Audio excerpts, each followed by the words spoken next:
Happy holidays, everyone, and welcome to your final wingy of 2025. The last Saturday podcast we're going to do this year. This is by far the last live stream we're going to do, but it's definitely the last Saturday podcast we are going to do until 2026. As Tito says hello. What's up, buddy? Tito is here too. I just gave him a snack, and now it looks like he's going to leave now that he's had his snack. So anyway, we are here on this lovely holiday Saturday afternoon to catch up on this week in pro wrestling. A lot of wrestling results to get into and a lot of news to get into as well. And we also have a pretty quiet week coming up next week because WWE has already pre-taped all of their shows, Raw and SmackDown. So, and I'm not even sure what AEW is doing for their Christmas Eve show on Wednesday. That might be, I didn't look into that.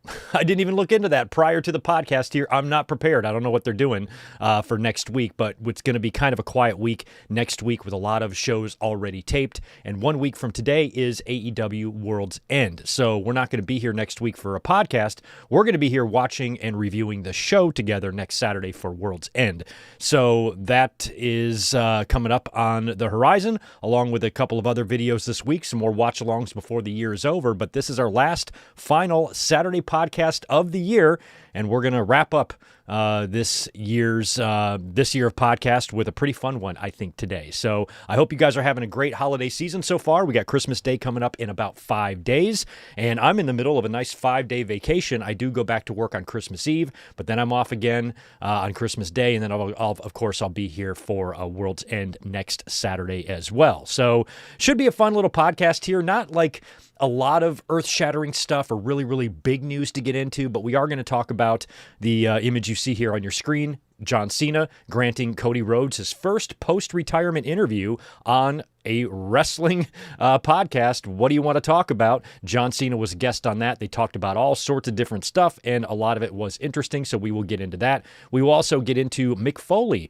parting ways with the WWE. We're going to get into that little botch they had on Tuesday. Thea Hale accidentally won the North American Championship, which I thought was just hilarious. We're going to talk about that. We've got some upcoming news on, some news on WWE's upcoming Season 2 of Unreal. Also, there is a Stranger Things co-promotion in the works as well that we'll talk over, a little crossover coming. We're going to talk about those Sports Illustrated year-end awards.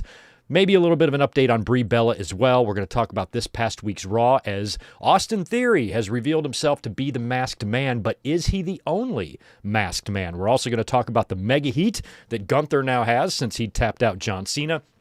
And we'll talk a little bit about CM Punk and Braun Breaker and the big January 5th Raw coming up in just a couple of weeks with a couple of big title matches on that show, tag team title match for the women, and of course Breaker and Punk for the world title. We'll talk about this past week's Dynamite as well, Continental Classic in full swing. Finals coming up 1 week from tonight at World's End. I know who I'm hoping for the finals, and I think it's what they're going to do. So we'll talk about this past week's Dynamite and Collision 3-hour Wednesday show. And earlier today, Collision aired at, I believe it was 11:30 for me here on the West Coast, 1:30 on the East Coast. So Collision is already in the books. We'll talk about the results there, and we have a big title change on that show as well, and a big upset in the Continental Classic Gold League. We'll talk about the World's End card, and without spoiling too much, we will talk a little bit about some of the Raw and SmackDown spoilers without giving away too much. But Raw on Monday has already been taped. So has this coming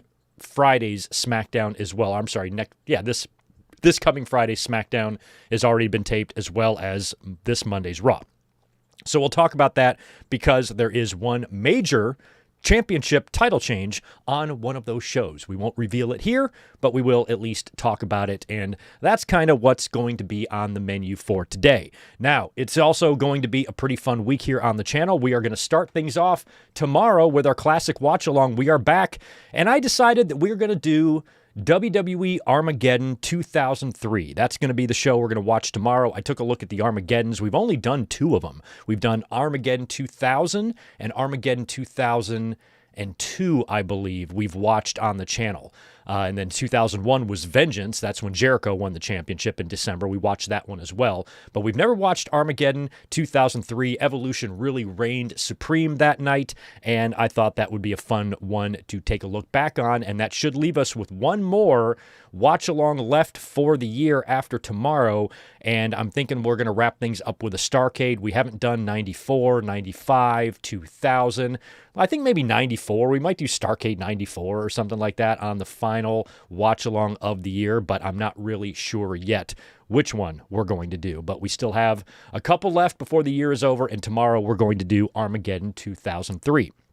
Like I said, we're not going to be here on Monday for a Raw review because Raw has already been taped and it doesn't look like it's that wonderful of a show. Plus, it's the holiday time. There's really not going to be too much to talk about, so we won't be here for a Raw review on Monday.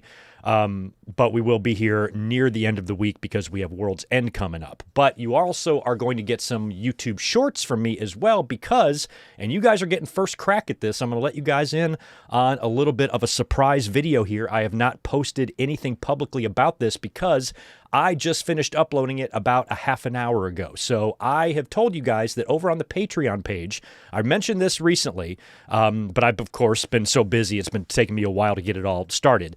But over on the Patreon page, I've completely changed the Patreon account to an all-free account. You don't have to pay any money to join. All you have to do is join. You have to subscribe to the Patreon page, and you can have access to all the videos I post over there. The link to the Patreon page is down in the description below, and I've got two holiday videos that I'm posting over there. One is already up.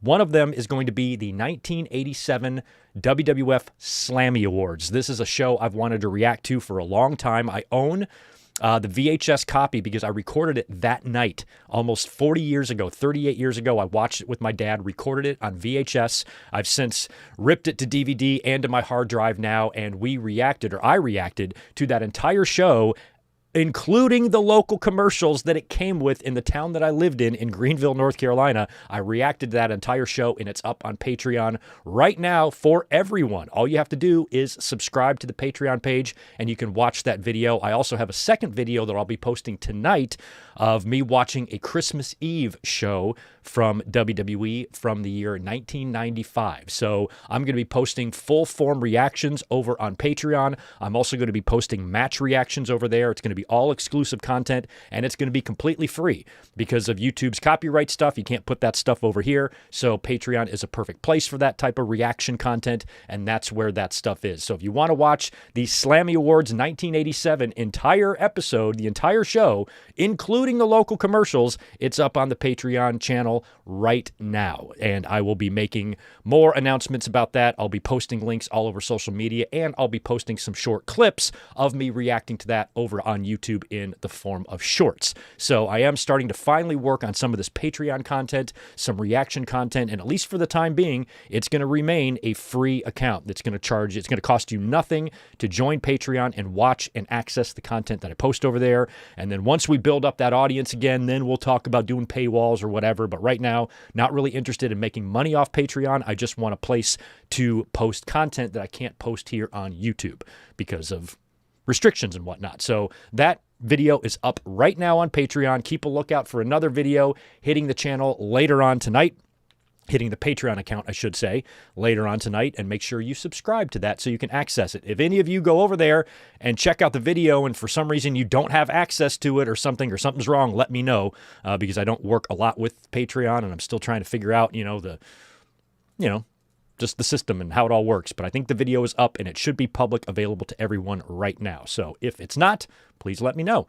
Anyway, happy Saturday to you. That's kind of all I have to say about the schedule and what we have upcoming. Like I said, tomorrow's watch-along link is already up. I will be posting the World's End link here soon. You're going to have some shorts hitting the channel this week as well on Christmas Eve and Christmas Day, just so I can say hello to you guys and happy holidays and whatnot. That stuff will be coming. But in terms of a podcast, it's probably going to be 2 weeks from today, the next time we're up here for a full-form Saturday podcast, and that means it's going to be 2026. which should be just a couple of days before, if my math is correct, just a couple of days before that first Raw of the new year, January 5th, which has some big matches on it. And I'm assuming the first SmackDown of 2026 will also have some big matches on it. I don't think we've had an official announcement yet for Cody Rhodes versus Drew McIntyre, but I would assume it's going to happen on that first SmackDown of the new year, but I could be wrong. So we will see. But anyway, let's do some shout-outs real quick. Say hello to everyone here in the chat, and then we will dive in to our wrestling news. And again, happy holidays to everyone. I hope you guys are having a great holiday season. Hope you're watching some Christmas movies and you're getting your shopping done and it's not too stressful. And hopefully many of you are enjoying some time off. It's really kind of a rare one for me. I usually work really, really balls to the wall up until Christmas Eve, but we kind of slowed down the final week. We had a lot of Christmas parties first couple of weeks, and then it kind of quieted down. So I've got a chunk of 5 days off here, which is really nice. It's given me a chance to really catch up on a lot of YouTube stuff and wrestling stuff and keep my eye on the ball over here and get some rest in. And then I'm just going to go back and work Christmas Eve. I'm going to work New Year's Eve. And other than that, I got a pretty easy rest of the month. So I'm going to be dedicating it to you guys and the channel and doing shit over here. So whatever you guys are up to this holiday season, I hope it's been a good one, and I hope you guys have a great Christmas holiday this week, but you will be hearing from me. I'll pop in with some YouTube shorts. I'll put stuff on social media. You'll be able to access your Greg all week long. I promise you that. But it is good to see Jacob A., Garrett Osborne, Tatanani. We got Melissa in the house. Also, Max Pokebra. Happy holidays, Max. Always good to see you. Yes, Mick Foley is the MVP. He is tremendous. Good to see Jim. We got Colin Wright in here. Handsome Steve Jacobson. That makes two of us. Chaz Medeiros in the house as well. David Brown, Rodrigo, Delayed Gratz, Denny Downbad, Isaac, and Coco Anarchy 93. I believe that's Colin. Thank you very much for that $5, my friend. A Delaware judge has ordered WWE TKO to produce documents tied to investigations into Vince McMahon as part of a shareholder lawsuit over WWE's merger with UFC. That, I don't know if that's a brand new story, but there is something going on there with the merger and some of the shadiness with Vince's involvement there. I've only been partially keeping an eye on that, and that's not actually in my notes today to discuss, Colin, but that is something we are going to keep our eye on for sure. Shell Shock, Geolish. Why do I always... Oh, you're JL. Sometimes I always get so annoyed with myself because I forget your name, and then when I look at the channel, I'm like, oh yeah, you. Because still, YouTube is still giving us your handles. This happened a few months back, and then it corrected itself, and it seems like it's might be doing this permanently now. I don't know, but I will start remembering your names in time here. The Real DJG, good to see you. We also have Muhammad in here as well. Stone Cold, 1207, and Ryan Adams. Appreciate the $5. I won't spoil it here, but look at the spoilers if you want. But the stip for Drew Cody wasn't what I was expecting. Okay, so did they... I thought I had the spoilers. I thought I had the SmackDown spoilers, and again, I wasn't going to discuss any of these with you.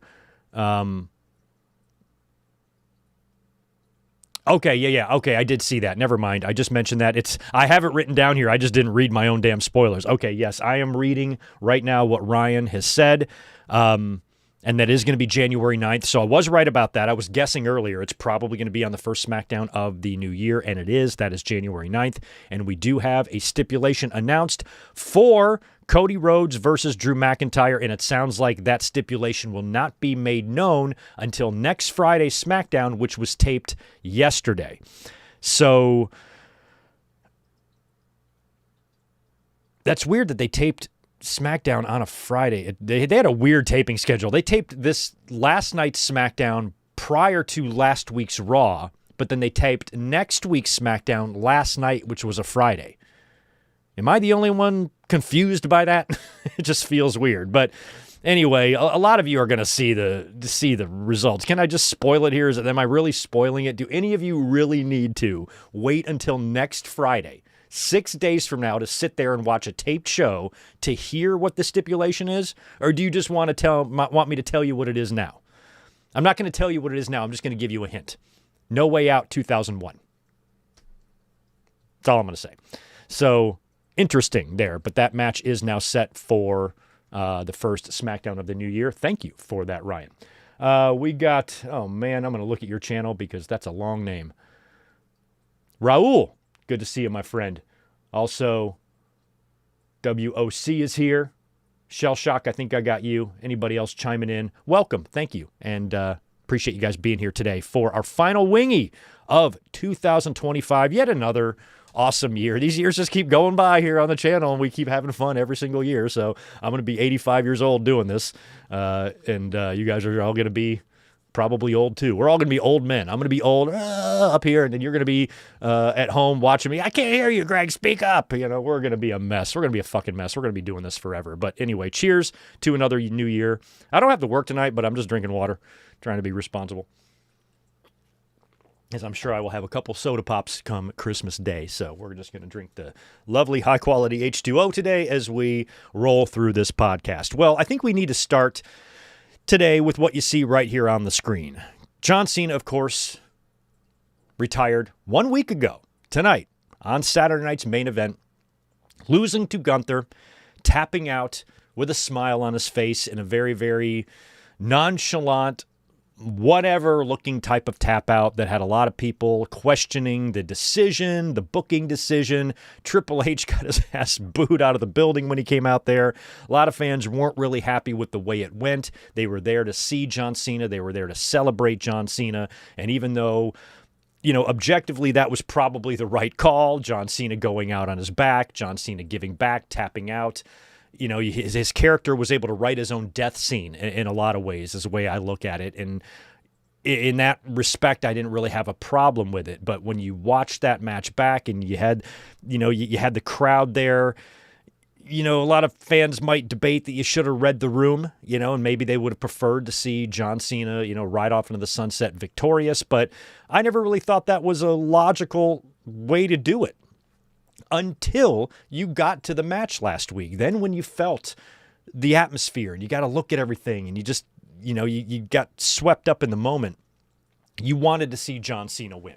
And it was a highly debated finish to the match. A lot of fans weren't happy. They were booing Triple H. A lot of people were complaining on social media. A lot of people were complaining on their podcasts. And I had the stance, as you guys know, that as long as what we saw was John Cena's decision, and this is the way he wanted to go out, then I don't think any of us, myself or any of you guys or anybody at home or any fan around the world, is in any position to tell John Cena how he's going to end his career. With all the years of sacrifice and decades of sacrifice he put into the business, you saw the clip of him walking with his wife after the match all hunched over. He's going to have back problems for the rest of his life. He gave his blood, sweat, and tears for our enjoyment. I would feel like a selfish shithead if I tried to tell John how he is supposed to end his career. I just would never do that. So we got a little bit more insight on that when he joined Cody Rhodes's What Do You Want to Talk About podcast, granting Cody his first post-retirement interview. And these are the two that had a very, very big year together. Of course, Cody was a part of the big heel turn. They wrestled at WrestleMania. They wrestled at SummerSlam. Cody was there for John Cena's final match to kind of celebrate with him and send him off. These two have got a lot of history, so it was cool to see them sit down together. And John Cena they talked about a lot of things. And if you haven't seen it, go watch the podcast. It's interesting, and then at the same time, there's a lot of things said there that just really make you roll your eyes. John Cena can be a very strange man. Well, maybe not strange. Interesting. John Cena is an interesting person. And he said some just absolutely crazy things. And he's been on the media rounds a lot lately in the past few weeks promoting his final match and whatnot. He's been on Kimmel. He did Chris Van Vliet. He's done, I think, Ariel Helwani. He's been on a lot of shows over the past several weeks. And we've seen him say a lot of things. And John Cena, you know, one thing about John is that, you know, he's extremely robotic in his responses, in his interviews. When he is asked a question, he can really go on the scenic route. You know, he has an efficiency problem with his answers. You know, he can really go around the block 3 or 4 times in his answer and really never fucking say anything. You know, he's just got a way of speaking to where, you know, he speaks from a perspective, you know, of an artist, but he really doesn't, he's got like a politician type of vibe to him where I wouldn't say, like, Cody's a little more diplomatic, I think, than John. John, I think, just kind of blows smoke. And sometimes you have to wonder, does he really believe this shit that he is saying? And if he does, wow. Wow. And I felt that way a couple of times during the interview with Cody Rhodes. I probably watched, 70% of it, not all of it, but most of it. But he did talk about the final match with Gunther. He did talk about the tap out, and he likened it. He compared it to a death. And you got to remember, John Cena, he's an actor. John Cena is an artist. And one of the things that he said that I really liked, he said, once you put that art out into the world, then it's no longer yours. So he understands the criticisms. He understands people are going to have mixed emotions about what he does. That goes with the territory of being an artist. But when John Cena lays it out, a lot of times when John Cena lays shit out, I kind of chuckle. I'm like, is this guy just dumb, or does he really believe this shit? That wasn't the case here. I really appreciated John Cena's take on his final match, and it made me accept it a lot more, because going into the match with Gunther, the finish that they did was the finish that I thought they should do prior to Saturday night's main event. As we got to the show, I'm like, it's got to be Cena and Gunther's going to have to, and Cena's going to have to lay down for him or get beat or whatever. And I even said maybe a pass out would be better than a tap out, but either way, John Cena's got to lose. It wasn't until I was immersed in the match itself that I started thinking, John Cena needs to fucking win this match. And he didn't. And of course, that created some disappointment. But like I said, time and time again in my Saturday night's main event review, and even my video leading up to Cena's final match the day of, we spent 3 or 4 hours just talking about John Cena. And one of the things that I had said was that he should go out any way that he wants, or any way that he chooses. And I think it should be going out on his back. But once you felt it, once you were there, you kind of started changing your mind about it. So on Cody's podcast, Cena, talked about how he wanted to go out, how he wanted to end this pro wrestling chapter of his life. And he talked about, basically kind of being able to write your own obituary. He gets to go out the way he wants, fighting until the end. He even mentioned the simplicity of it. It's like we're in a sleeper hold. It's a sleeper hold, guys. I think it's what he said. Like, we're just in a sleeper hold. And Cena's fighting, and he's fighting, and he can't get out. And basically Cena and Cena's career just died peacefully. And that's what I said in my review too. After the match, I said it looked a little weird, the look on his face, but I don't think it came across on TV the way maybe Cena intended in his head. In his head, he wanted to just kind of die peacefully. And it just looked so nonchalant the way he did it. But when you think about what they were trying to execute, what they were trying to accomplish, they came pretty damn close. Maybe the actual tap out and the look on his face could have been a little bit better or a little bit more dramatic or something like that. But in terms of how it was set up and how they attempted to execute it, I do agree with that decision. I don't have really a problem with that. I think it's the fan in me that is expressing its disappointment, because once you're there and you're in the middle of that match, you feel like John Cena should win, and then he didn't, and it just makes your heart sink. But at the end of the day, it really was the right decision business-wise to do. It would be the way I would want to go out. If I was John Cena, if I had a 23-year-long career, or if I put all my years into WWE and I was beating motherfuckers Super Cena style for decades, I absolutely would want to give back to somebody in my last match. I wouldn't have it any other way, especially if I had a career like that. If I had a mediocre career and, I wasn't one of the best, then maybe I'd want to win my last match or something. But if you have a career like that, where so many people helped you become the star that you are, the least I would be able to do on my way out is to give back. So from that perspective, no issue at all with the loss. And John Cena describing it here, you understand his side of it. And it does sound like we speculated in the review, that this was John Cena's call. Triple H was hearing it from the fans, but, this was very likely the way John Cena wanted to go out, and WWE obliged him. However you want to go out, you can go out. It's your career. It's your legacy. You do you. And this is the way John Cena wanted to go. He wanted to peacefully die in the arms of Gunther.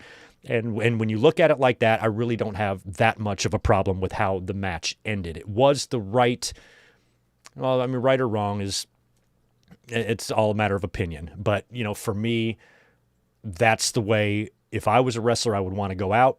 But you have to acknowledge being in the moment that night was a little bit deflating for the audience. And I'm glad that John Cena wasn't defensive about that. He was just explaining, how he wanted to go out, and this was his art that he was leaving there in the ring. And when you look at it like that, someone who is an actor, someone who is in Hollywood now, wants to tell his story and close his chapter in a certain way, I will always, step back and say, hey, whatever you want to do, John. Even if you wanted to win, even if John Cena wanted to win, if that's what he wants, he's earned that right to kind of choose. So he decided to go out on his back. And, looking back, I can't really fault WWE or him for wanting to make that decision. I think it was the right call. And now it has created a mega heel in Gunther, as he heard a lot of boos on Monday night, which we'll talk about in a minute. But John Cena also talked about The Rock and Travis Scott. I mean, I wouldn't say he threw him under the bus or anything like that, but he definitely acknowledged that they weren't around, and he kind of downplayed their involvement. He even said to Cody, he goes, Cody and I never had a conversation about what it would be like if they were here. Because he said, like, at first, The Rock and Travis Scott are here. Now we don't have these guys anymore. And he talked about him and Cody having their dicks in the dirt.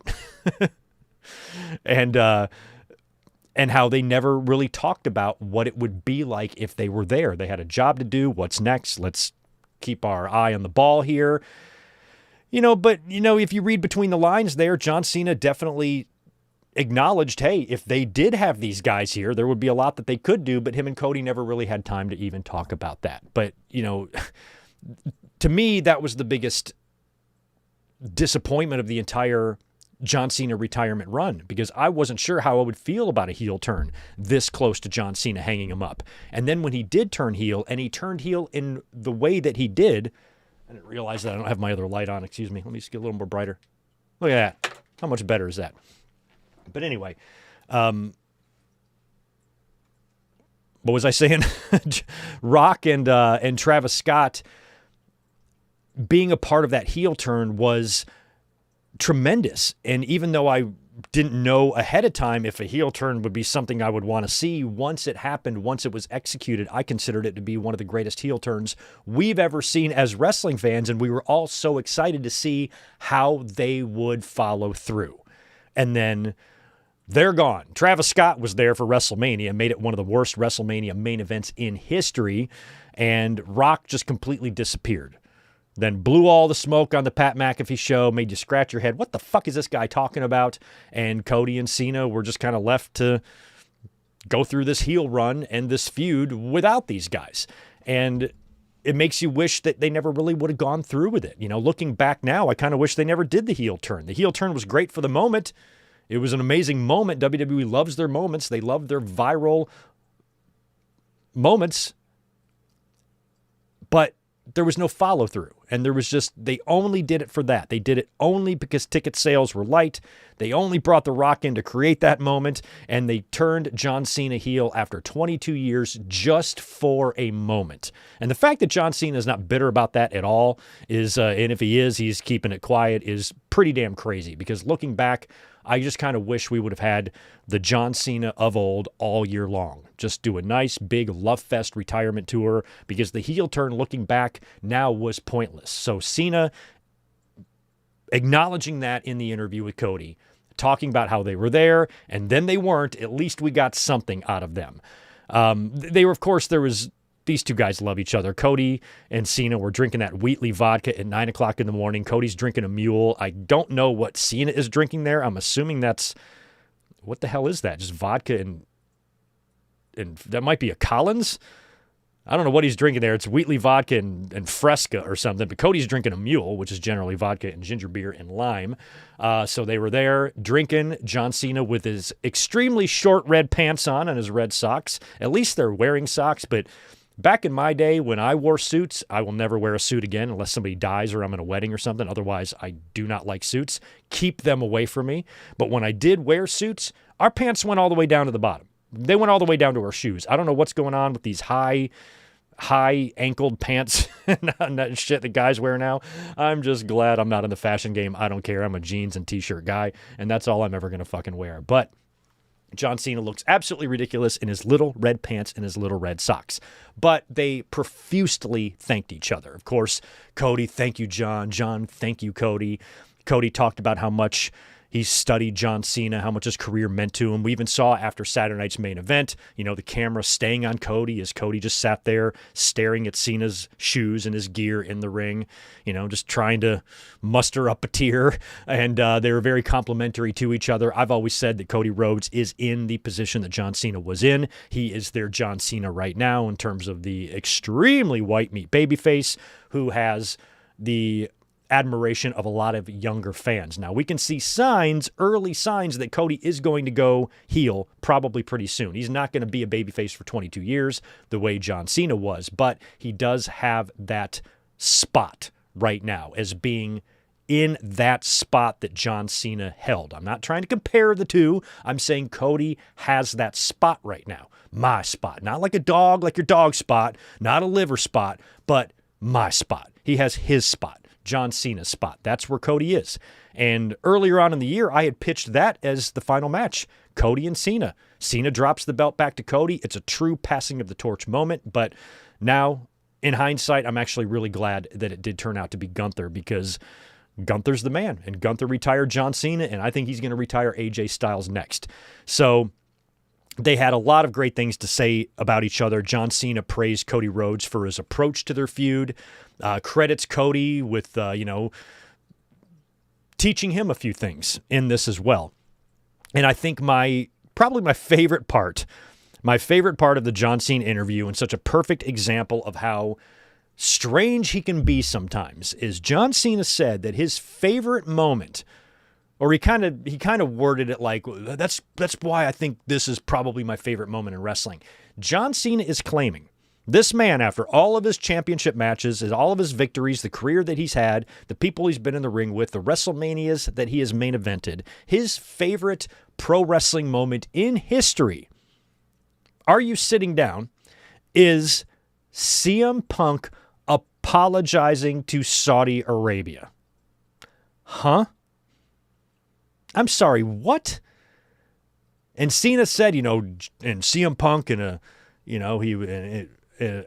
acting out in emotion, said some extremely hateful things, and I thought it was so special the way he went there and on the pre-show, and he apologized to the fans, and then almost instantly they were right back to loving him again, and saying that is his favorite moment ever in wrestling. Jesus Christ, John Cena. Like, I love you. I've always had his back. I've always been, I guess, a defender of John Cena and his character. I push back on all the typical John Cena hate for years, but that does not mean that I'm going to sit here and listen to John and don't think he's a fucking idiot sometimes.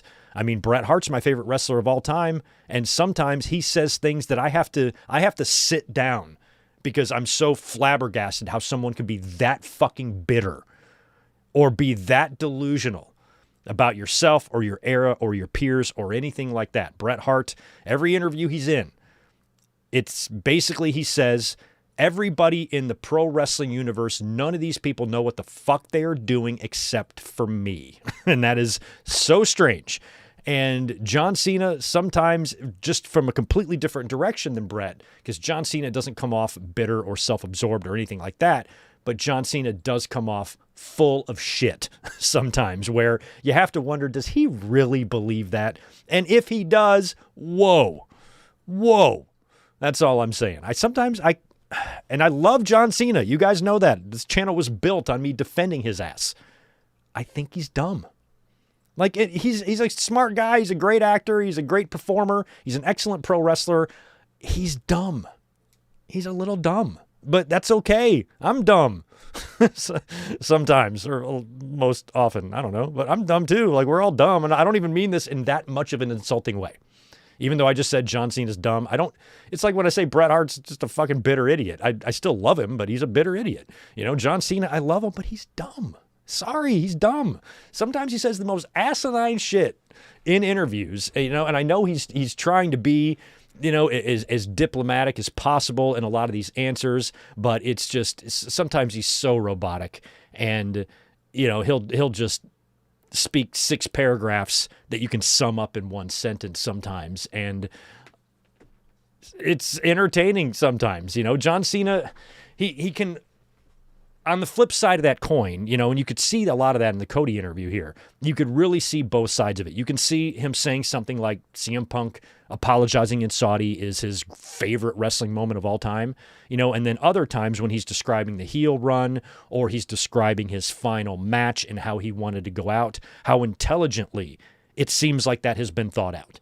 So, even though I think John Cena is kind of dumb, there's parts of his personality that's extremely smart and understanding of the business and his job and what he needs to do. So Cena is a really, really interesting and fun combination of stupid and dumb, of dumb and smart at the same time. And sometimes his dumbness really comes out strong. Like, holy crap, you can get a big whiff of that dumb. It's so dumb.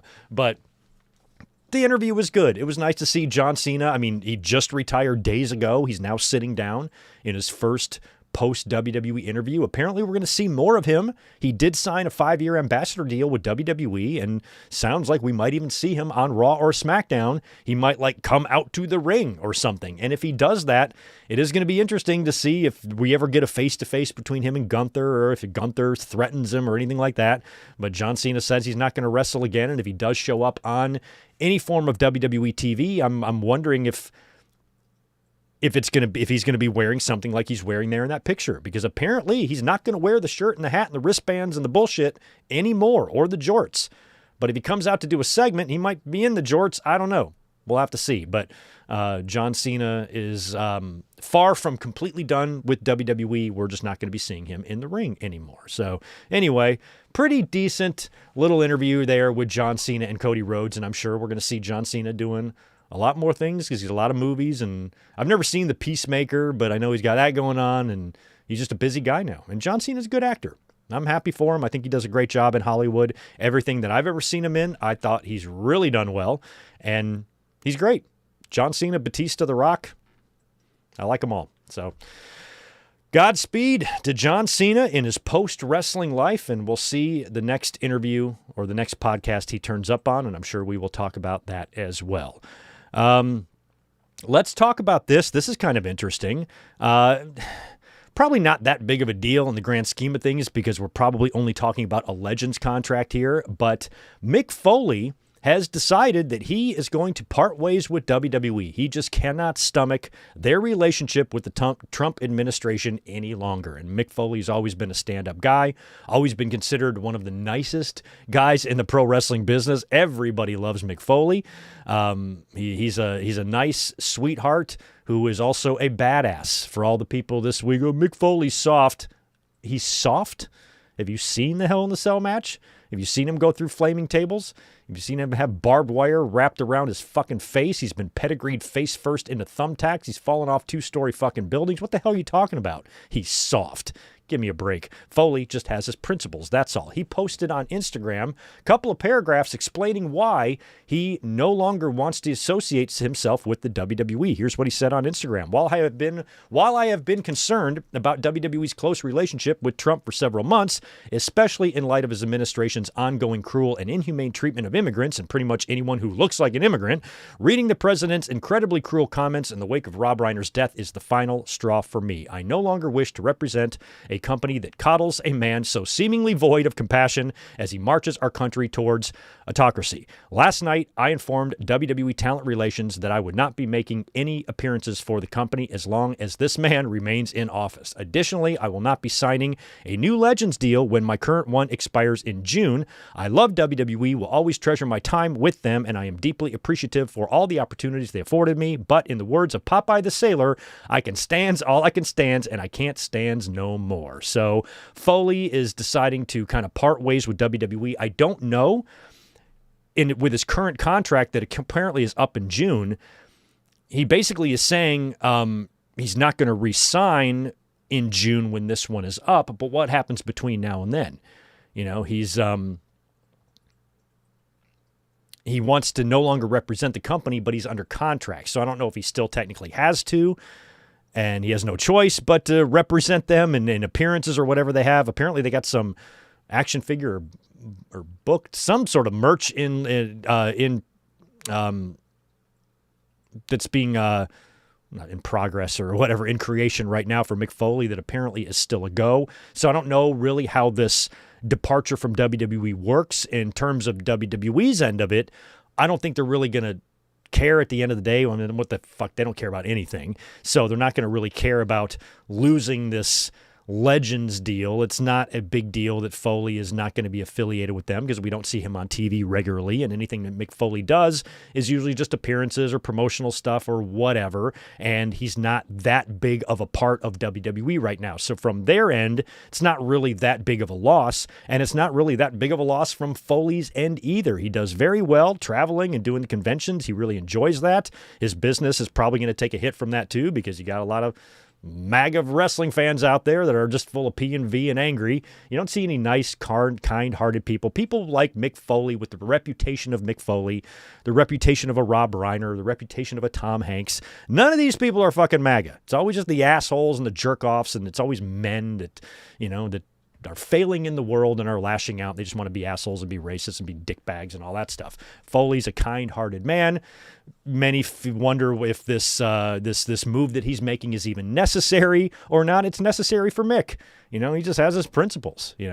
Just like a lot of people boycott things or quit things because of a variety of different reasons. Sometimes political, sometimes personal. It can be a lot of different things. But we've talked about WWE's affiliation with MAGA and how even Vince, back in the day, knew to stay the hell away from politics. It's just stupid. Why Triple H, going into the White House and grinning while standing next to the dumbest motherfucker to ever breathe air, and then sitting there proud of it.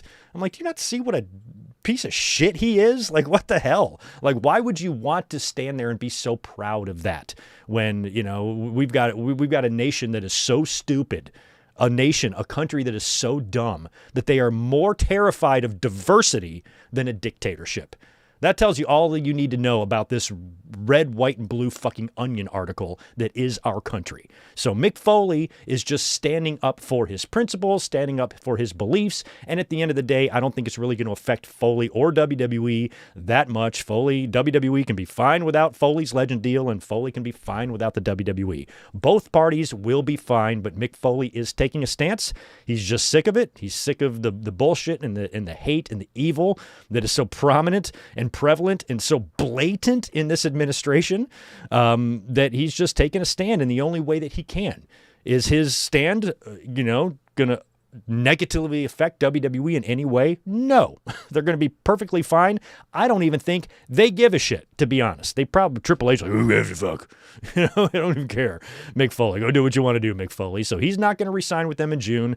We will see years from now if Mick Foley ever comes back into the WWE family for any reason, and we'll see if he maybe makes any appearances for AEW. But in terms of making appearances, like in the current form of pro wrestling, he doesn't need to. He can barely walk. He's not going to have any matches.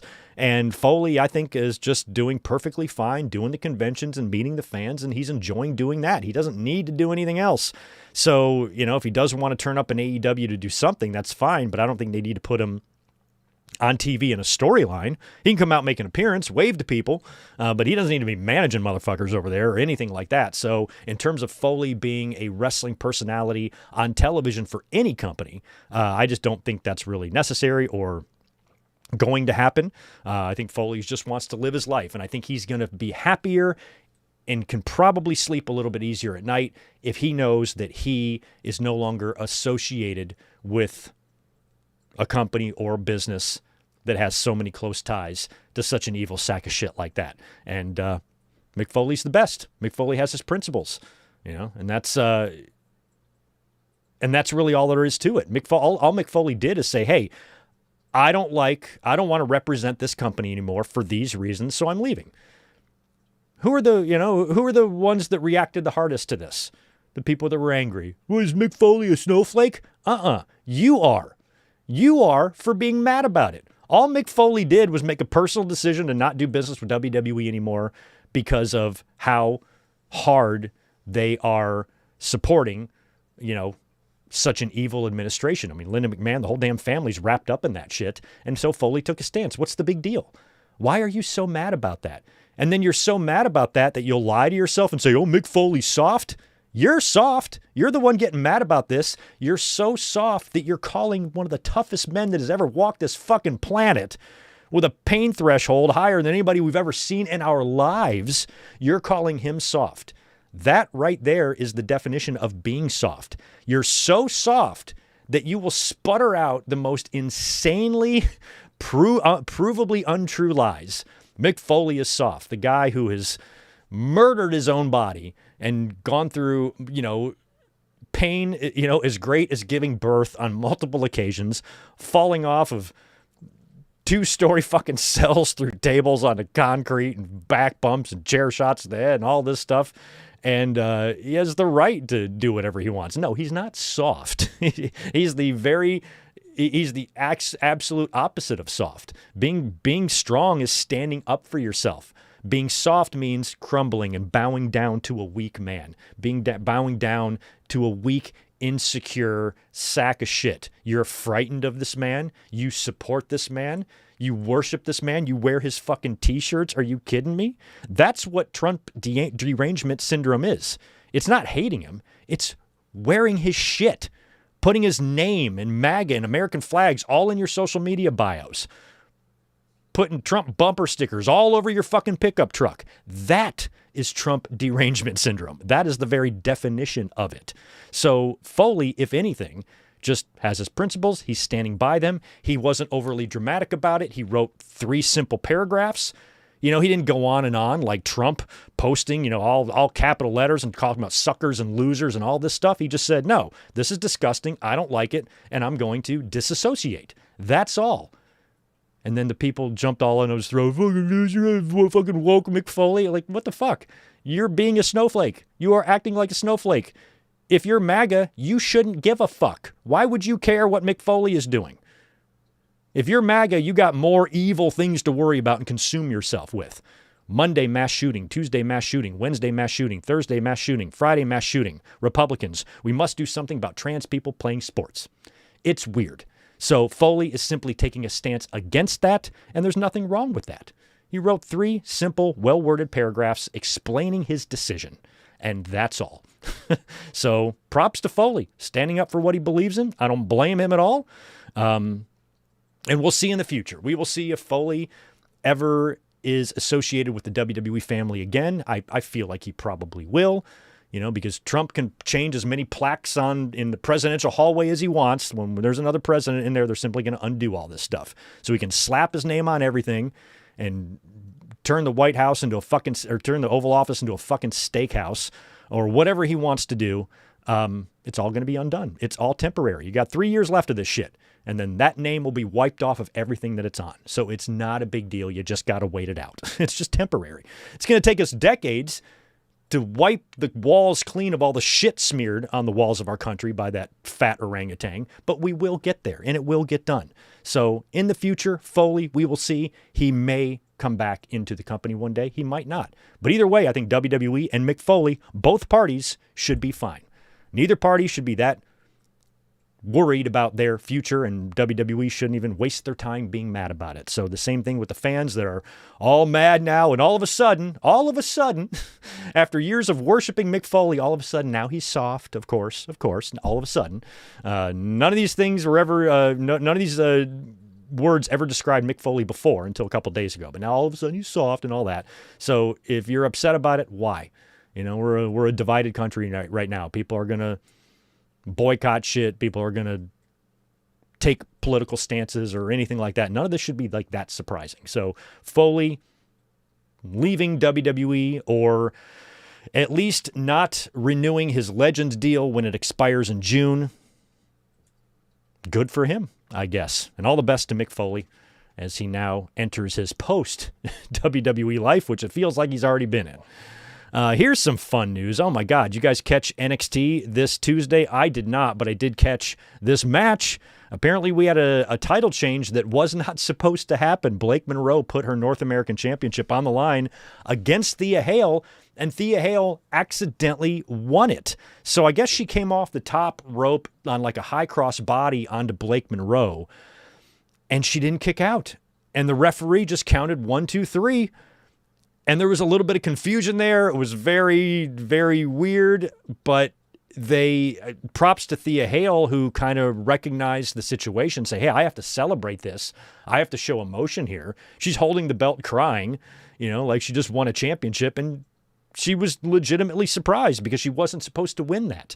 So something happened there. Apparently it was Blake Monroe supposed to kick out. She might have gotten the win knocked out of her. Here is what Fightful Select said about this, because one thing about this botch or this mistake is that it happened at the worst possible time because they are going to be off for Christmas.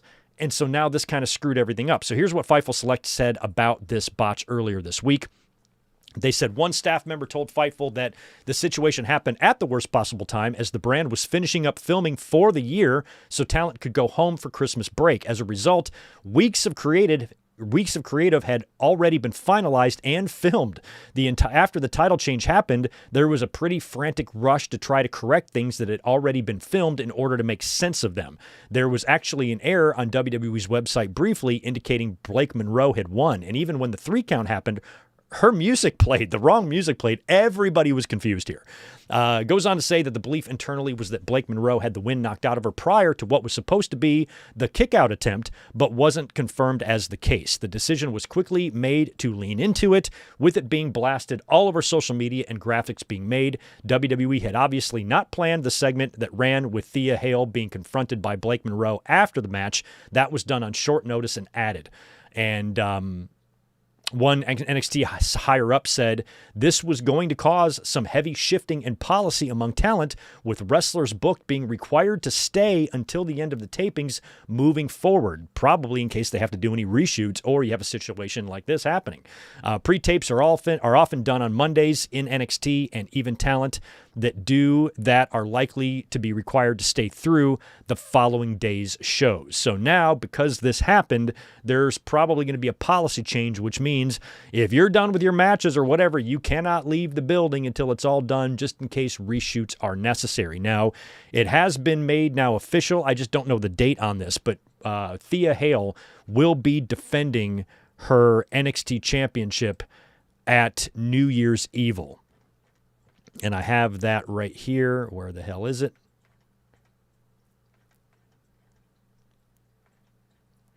Don't know where it is. But yeah, it's going to be New Year's Evil. There is going to be a return match there between the two of them. And I almost think that maybe Thea should retain, because otherwise isn't it just like a fix our mistake match? When is New Year's Evil?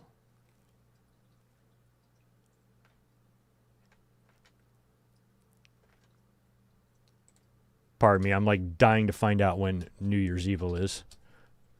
New Year's Evil is January 6th. Okay, so it's a ways off. It's not until January 6th, but that is where the rematch is going to take place. And I guess that Blake Monroe is going to be winning the title back there. But that makes it kind of obvious. We already know the story. All the fans know what happened there. They know that was a mistake. They know that was a botch. Now you've rebooked the match for New Year's Evil, and it's just going to be Blake winning her belt back. I'd say you got to change it up a little bit. I'd say have Thea retain or just change your creative plans, but I don't know how that accidental title change affected the taped shows that they are already filmed. So it kind of fucked everything up and threw a big, big monkey wrench into their creative plans. And Blake Monroe is probably like, oop, my bad, guys. And again, we don't completely know whose fault this was, but it looks like it was probably Blake Monroe's, who for some reason did not kick out when she was supposed to. And now we have an accidental brand new North American champion, but it can't happen to a nicer girl, because Thea Hale is a wonderful. I love her energy. She's a lot like Maxine Dupree in that way to me. I just love that she's just like, all the time. And I was happy that she pulled off that upset there, even though it wasn't supposed to happen. And I don't know how many times in history this has happened. One thing that I thought was funny, some of the discussion and the discourse online after this happened, people were talking about other times in wrestling that title changes or accidental victories happened.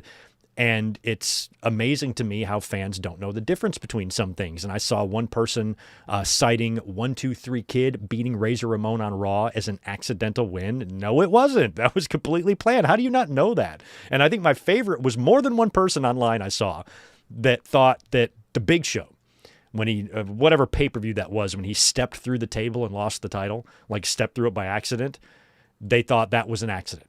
No, you can just watch that and tell it wasn't. You can tell by the camera work that that's not accidental. So I kind of thought it was funny that some fans can't tell the difference between these things, but this definitely was an accidental one, and I'm trying to think how many other times in history this has happened. Please let me know in the chat other times that we've had titles change hands accidentally. I know it's happened a few times. I just can't think of any right now off the top of my head until you guys remind me of some. So now that match is rebooked. New Year's Evil, Thea Hale at least is going to be a champion until January 6th, which is the day after the big Raw, first Raw of the year there. So funny stuff going down on NXT this week. Also, we have some news on WWE Unreal Season 2. This is going to be premiering on January 20th, and it's going to be focusing on the road to SummerSlam. And the wrestlers that's going to be featured in this are going to be, of course, Seth Rollins. You know that Seth Rollins' injury thing is going to be the main focus of at least one of these episodes, and they're going to act like they're the biggest geniuses in the world. The minute Rollins went down with that injury on Saturday night's main event, we were questioning whether or not it was a work, and so they're going to act like they fooled all of us, and it's going to be so puke-inducing to watch, so nauseating to watch them act like they are geniuses when they are not. So it's going to be focusing on Seth Rollins, Becky Lynch, Cody Rhodes, Rhea Ripley, Pat McAfee, Jelly Roll, R-Truth, Io Sky, Naomi, Chelsea Green, Penta, and Lyra Valkyria. And there are going to be 5 50-minute episodes in this season that does debut, or premiere, I should say, on January 20th. So I will watch those and we will talk about them. But my God, I'm already annoyed by them because I know, especially when they do the episode on Rollins and his injury and his comeback at SummerSlam, the self-stroking that they are going to be doing is going to be just too much for anyone to bear. Ugh. I'm already not looking forward to it. This WWE Unreal show is so fucking stupid. I really do dislike it immensely because WWE just sucks themselves off for the whole thing. And it's just silly. Fucking silly. Also, this is according to WrestleVotes Radio on Fightful Select. But apparently there is going to be an upcoming crossover promotion between Stranger Things and WWE. Because WWE Raw is a Netflix brand, and of course, Stranger Things airs on Netflix, and I think, Christmas night, we get the next 5 episodes or something, or the next couple of episodes, and then you got the big finale, I think, on New Year's Eve or New Year's Day or something like that, so I'll be watching that. But WWE apparently is going to do some sort of co-promotion, but we don't know when or where. We don't know where this cross-promotion is going to happen, if it's going to be just on Netflix or on the Stranger Things side, or if they're going to try to incorporate something like this into the Raw episode on Monday that's already been taped. We don't know, but apparently WWE and Stranger Things are heading for some sort of cross-promotion here for us to keep an eye out on. And I've been watching Stranger Things. Elizabeth got me into it. I think after the first 3 seasons had aired, when I watched it for the first time, I think maybe 2021 or something like that is when I first saw it. But it's crazy to see these kids all grown up. Little 11 grown-ass woman. I think she's married and shit. All the other kids. Lucas has got a fucking goatee and shit. So watching how old they are now and how they've grown and how weird they all look, especially Dustin, who was just such a cute kid, and now he looks like such a weirdo. But that show is coming to an end. And by the way, I was kind of keeping track of the I guess David Harbour or Hopper is in the middle of some sort of mental breakdown, or he's had this erratic behavior. And he had this weird interaction with a dude at a bar where he stole his hat and ran away with it or something. It was in Encinitas, a place that I go to all the time. So a bar that I've been to many times with my friends. Apparently Hopper was in there the other night and making some sort of a weird scene. And now he's not going to be a part of the next set of shows or the red carpet or whatever Stranger Things is doing. He's kind of MIA. And he even had some sort of harassment stuff going on too that apparently was smoothed over. There was a delay in the season 5 production because they had to do an investigation. He was being creepy or something. And apparently it had to do with Millie Bobby Brown, but the two of them seemed to be fine. They've been photographed on the red carpet together, and something was weird there. I don't know the story, but apparently David Harbour is acting a fool, and he was doing that right here in San Diego just over the weekend. But Stranger Things, final set of episodes coming to us in just a few days. Here's some fun news. Sean Ross Sapp seems to think that there's a possibility that Brie Bella could maybe come back in 2026. Apparently she's open to a return, and Bryan Danielson being under contract to AEW doesn't seem to be a concern or doesn't seem to be a roadblock to Brie coming back. So we will see if we see her. We've had her on our radar for a few months, every match that Nikki has been in. We've mentioned the possibility of Brie coming back even as recently as Survivor Series when Nikki Bella challenged Stephanie Vaquer for the championship. I said, there's a possibility we could see some twin magic and maybe Brie comes and helps Nikki win the championship. Luckily, we did not see that. If Brie does come back, I would like to know. I'm hoping Sean, who I consider a friend, if he can give me a heads up. If he hears that Nikki Bella is coming back, I hope I get a DM from him that says, hey, I haven't announced it yet, but Nikki Bella is coming back to the WWE and she is re-signed. I need a good week's notice on that so I can break in to WWE headquarters. I need to be very stealthy about this and have a lot of planning because it's a big building and I need to get the security down and know where the cameras are and whatnot. And put on my Austin Theory outfit and break into WWE headquarters and into the production studio and get my hands on the copy of Brie Bella's theme song and destroy it. And I'm going to have to get out of the building with that intact and then take it far, far, far out into the field, way off into the boonies, and set a big bonfire and light it on fire. That way, when she does come back into the company, they don't have her theme song, and they're just going to have her come out to generic entrance number 50. That would be the only way I'd be able to tolerate a return. So if she is coming back, I just need a little bit of a heads up so I can go Ocean's 11, the WWE headquarters, and steal Brie Bella's theme song so WWE cannot play it. If any of you guys know specifically in the headquarters what room her theme song would be housed in, that could be helpful. I've been working on getting blueprints of WWE headquarters, but that stuff is really hard to get. You got to bribe some guys and stuff, so I'm still trying to get the blueprints so I know all of the easy access ins and outs. I might have to come in through the roof. Not sure yet, but all I know is once I'm in, there's only one goal. Locate Brie Bella's theme song and destroy. And I will not rest until I accomplish that mission. But if she's coming back, we got to get rid of that song. We just have to get rid of that song. Also, Sports Illustrated released their year-end Pro Wrestling Awards, and it was pretty heavily dominated by AEW this year after it was dominated last year by WWE. So AEW this year walked away with a lot of awards from Sports Illustrated. Here's a rundown of some of the awards here. Men's Wrestler of the Year, Hangman Page. Women's Wrestler of the Year, Mercedes Moné. Breakout Star of the Year, Kyle Fletcher. Best In-Ring Wrestler, Will Ospreay. Match of the Year, Io Sky versus Rhea Ripley versus Bianca Belair at WrestleMania. Promotion of the Year, AEW. Show of the Year, Double or Nothing. Story of the Year, Hangman Page's Redemption Arc. Rivalry of the Year, Hangman versus Moxley. Heel Turn of the Year, Naomi. I mean, if they would have followed through with John Cena, then I would say John Cena. I mean, heel turn and heel run, could be classified as different things. Naomi's was a great heel turn, though, and Naomi's was followed through with better than John Cena. So that one, of course, is debatable, but I think heel turn definitely needs to stay in the WWE category with Naomi or John Cena. I think you could put Samoa Joe on the list, too, but Cena's heel turn itself, the moment of that heel turn was tremendous, but the follow-through sucked ass. Comeback Performer of the Year, Ilya Dragunov. Best on the Mic, Tony Storm. Hard to argue with that. Tag Team of the Year, FTR. You could argue that. And 2025 Legacy Award goes to John Cena. So a lot of AEW-dominated categories there. But last year, WWE dominated. And AEW did have, I think, the better year than WWE. I mean, so many debates. Oh my God, the Anger Boys. Tony Khan bought these awards. Well, did WWE buy all the awards last year? Like, what the fuck are you talking about?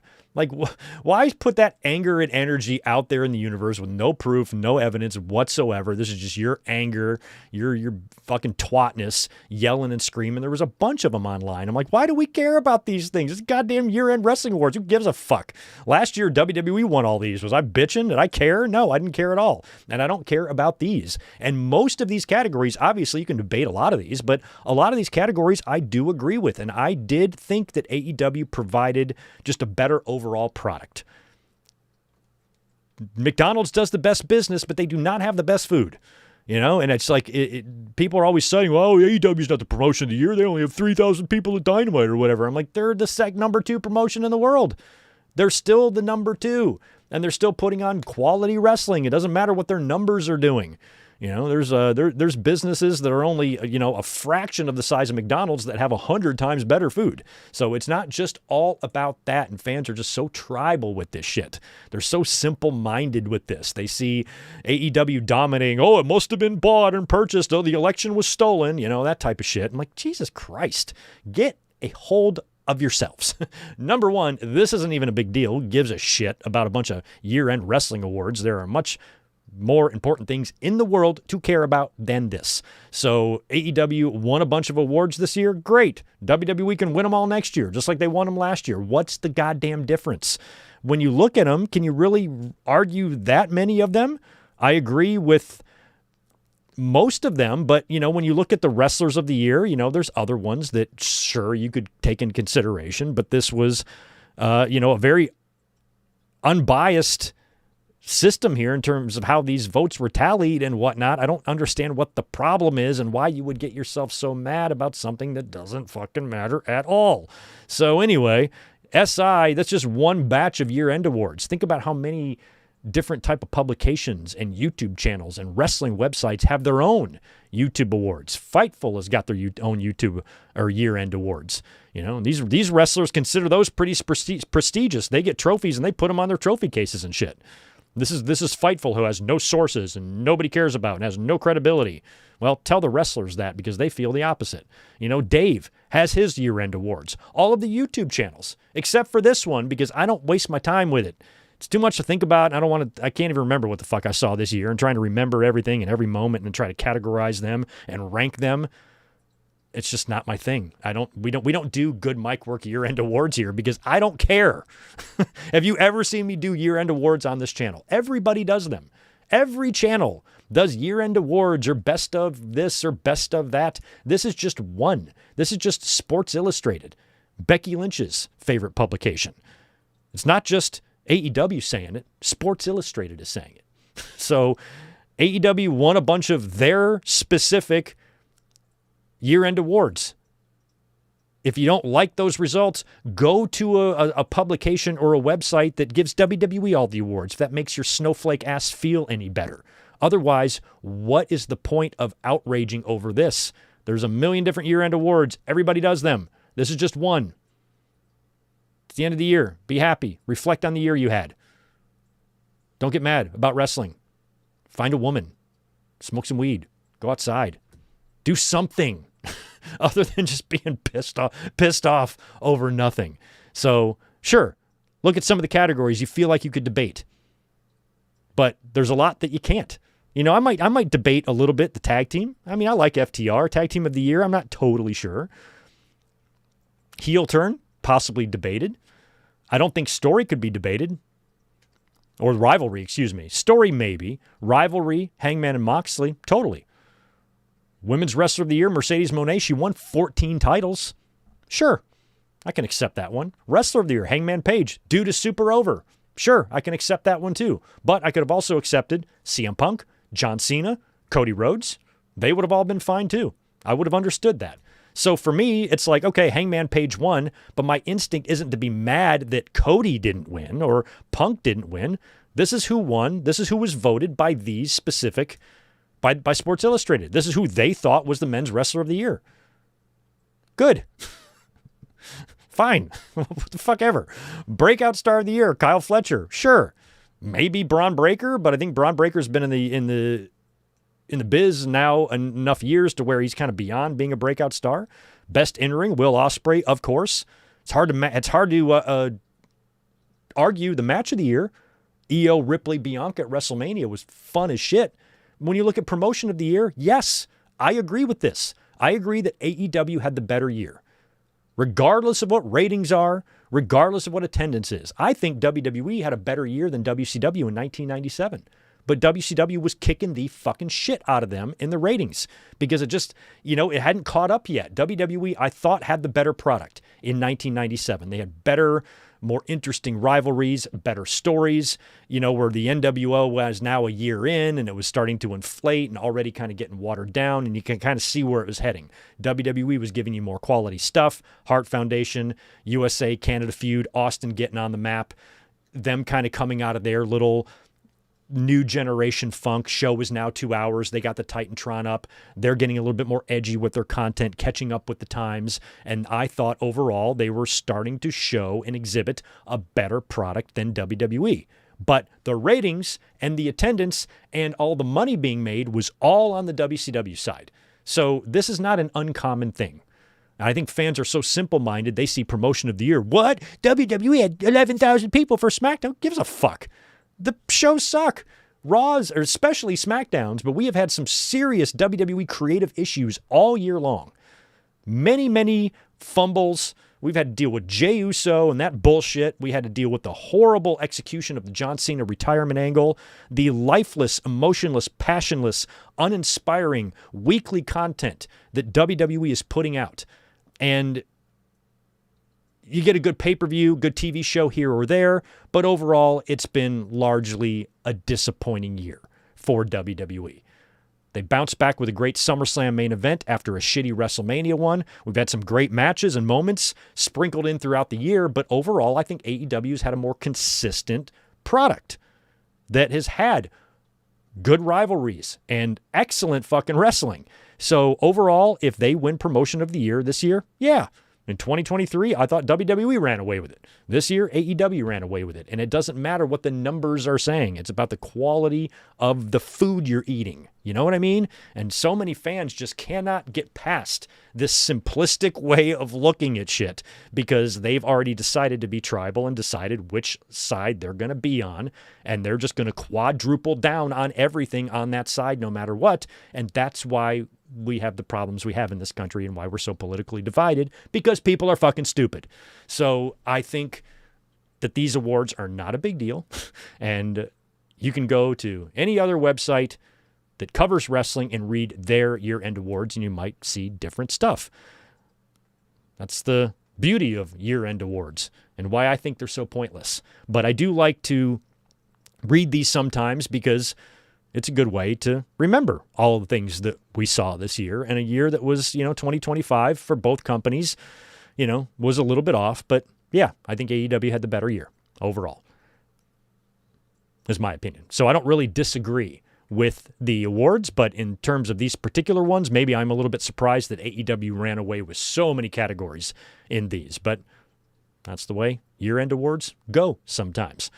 Let's switch gears now back to WWE. So I was not here for a Raw review this past Monday. I didn't think we were going to see anything too tremendous on the show. Plus, prior to Monday's Raw, they taped this week's SmackDown. I don't know why they did it that way, but they taped this coming Friday's they taped last night's SmackDown. They taped last night's SmackDown prior to last week's Raw. Yeah, that's what they did. So they had already done a SmackDown taping prior to Raw starting, and the show opened up as we expected with Gunther. Gunther, who of course retired John Cena 7 days ago, 1 week ago tonight. He choked out and tapped out John Cena in John Cena's final match, and based on the crowd reaction to that, the online reaction to that finish, we all had a feeling that Gunther was going to have massive, massive heat. They have created a super heel here, a mega heel. This is the type of heat that most heels only dream of. This is Dominic type of heat where the fans won't even let you speak. So Gunther opens the show and he comes out and he hears the very, very loud boos. Here's the thing. I was watching this on Monday night. And I put up a tweet that got a lot of likes, and a lot of people were in agreement with this. And when I was watching it, maybe I didn't have my volume up enough or something, but I was sitting right here watching it, and I was like, is it just me? Now, I hear the boos. You know, Gunther comes out. He tries to get on the mic. The fans are booing him. He brags about John Cena tapping out. He's very proud of himself. He leaves only to come back and do an encore, stands on the announce table and says that he's the man and all that shit. And he's hearing unbelievably loud boos from the crowd. But, and this was just me, this was just my opinion or my take from it, I was kind of thinking that even though I could hear the boos, it's not like I couldn't hear them. I felt that WWE might have thought the boos were going to be even louder than they were, if that makes any sense. Like, I thought the boos would be louder. A couple people brought up a good point. They were in a dead town, and they had already done a SmackDown taping. So the fans weren't as jacked as maybe they would be if this was really opening the entire night of wrestling. They just sat through a 2-hour taping or 3-hour taping if you add all the bullshit they do in between. So Gunther coming out, you know, maybe if he would have been in a different city, he would have heard the boos even louder. Or maybe if it would have been the PLE would have been on a Sunday, you know, instead of a Saturday night's main event, and then he's the first thing you see the following night on Monday's Raw, and the crowd just goes nuts. They were booing. I think WWE did get the reaction they were looking for because Gunther came out. He tried to talk. They wouldn't let him. And then, of course, he, you know, laid into the fans. He laid into John Cena, and he just acted like the world's biggest asshole up there, and he got booed loudly for it. I just thought the boos would be a little bit more intense than they were. And please tell me if you agree or not. If I'm way off on the mark on this, a lot of people on social media were agreeing with me, but, you know, some were like, dude, what are you talking about? I could hear the boos. And I'm like, no, it's not that I can't hear them. It's just that I thought they were going to be way louder. I feel like Dominic and Don Callis and Triple H last Saturday, Triple H himself got louder boos than Gunther did when he walked out there. At least that's what it sounded like to me. So Gunther got booed loudly. This was definitely what they were going for. Gunther coming out there and the fans not really allowing him to speak. This is the type of heat they want for him. They're trying to create this mega heel in Gunther. And I think they achieved that, but I also think maybe it could have been a little bit louder. So Gunther says his piece, and then he leaves, and this was so silly. Adam Pearce meets him in the backstage area, and he's like, I hope you're happy now.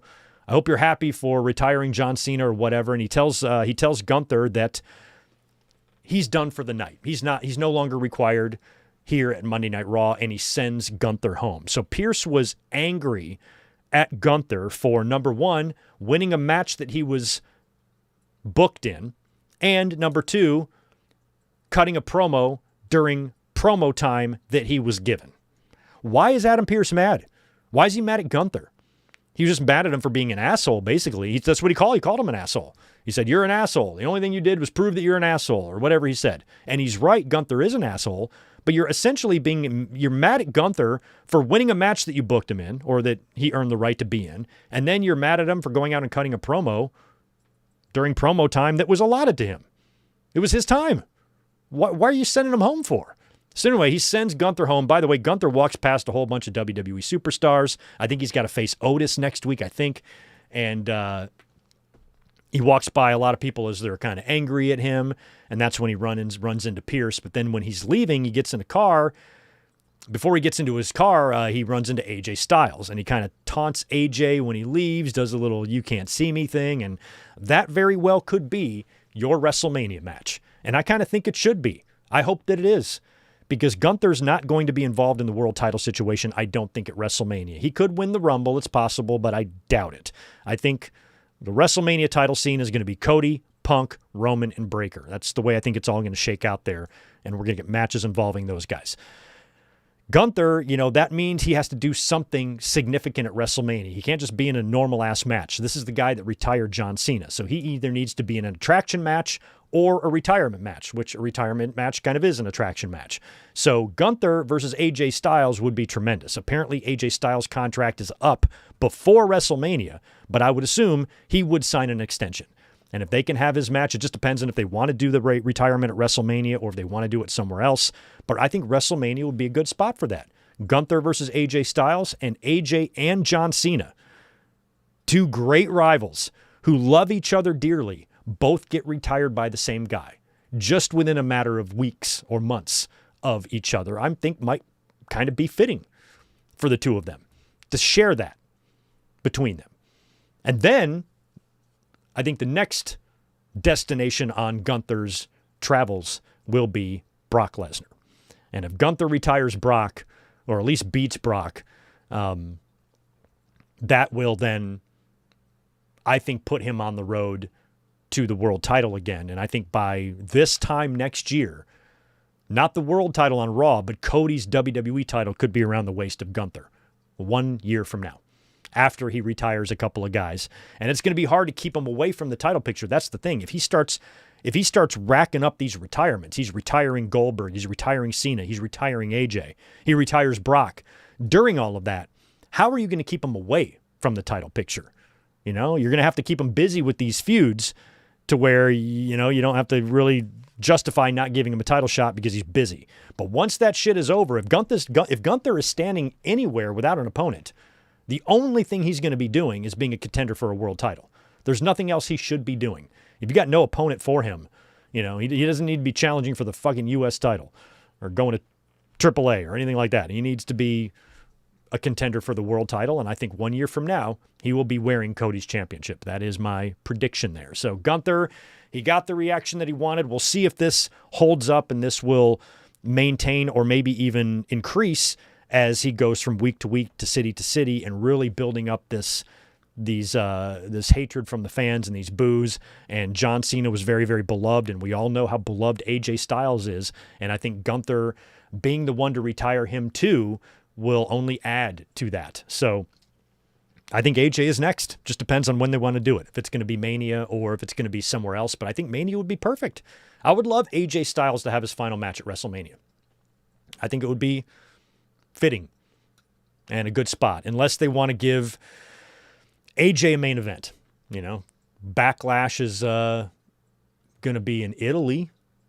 I don't know if that's a good spot. I think AJ needs to retire here in the States. But if you want to do that, if AJ wants his own main event or if he wants his own moment for that, then fine. Otherwise, I think mid-card on night 2, you know, or near the end of the card, a semi-main in night 1 or something would be a good spot for AJ's retirement match, or maybe even reopening one of the 2 nights.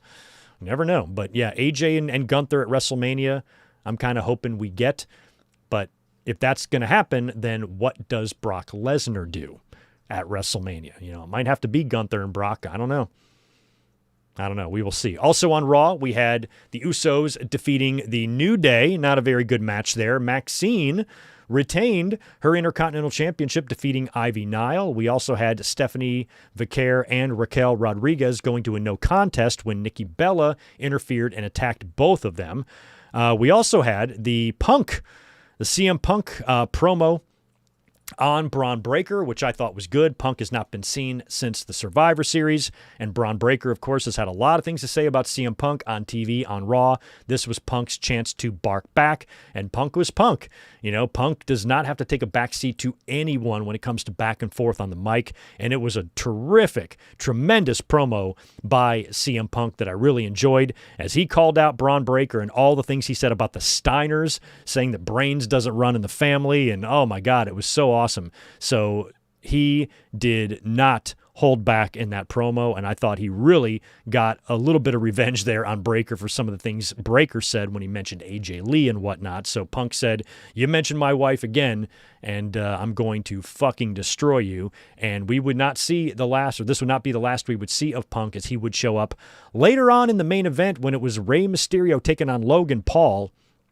And Logan Paul gets the win here when the Masked Man shows up and stomps Rey Mysterio on the apron. That allows Logan to go to the top, hit the frog splash on Rey for the win.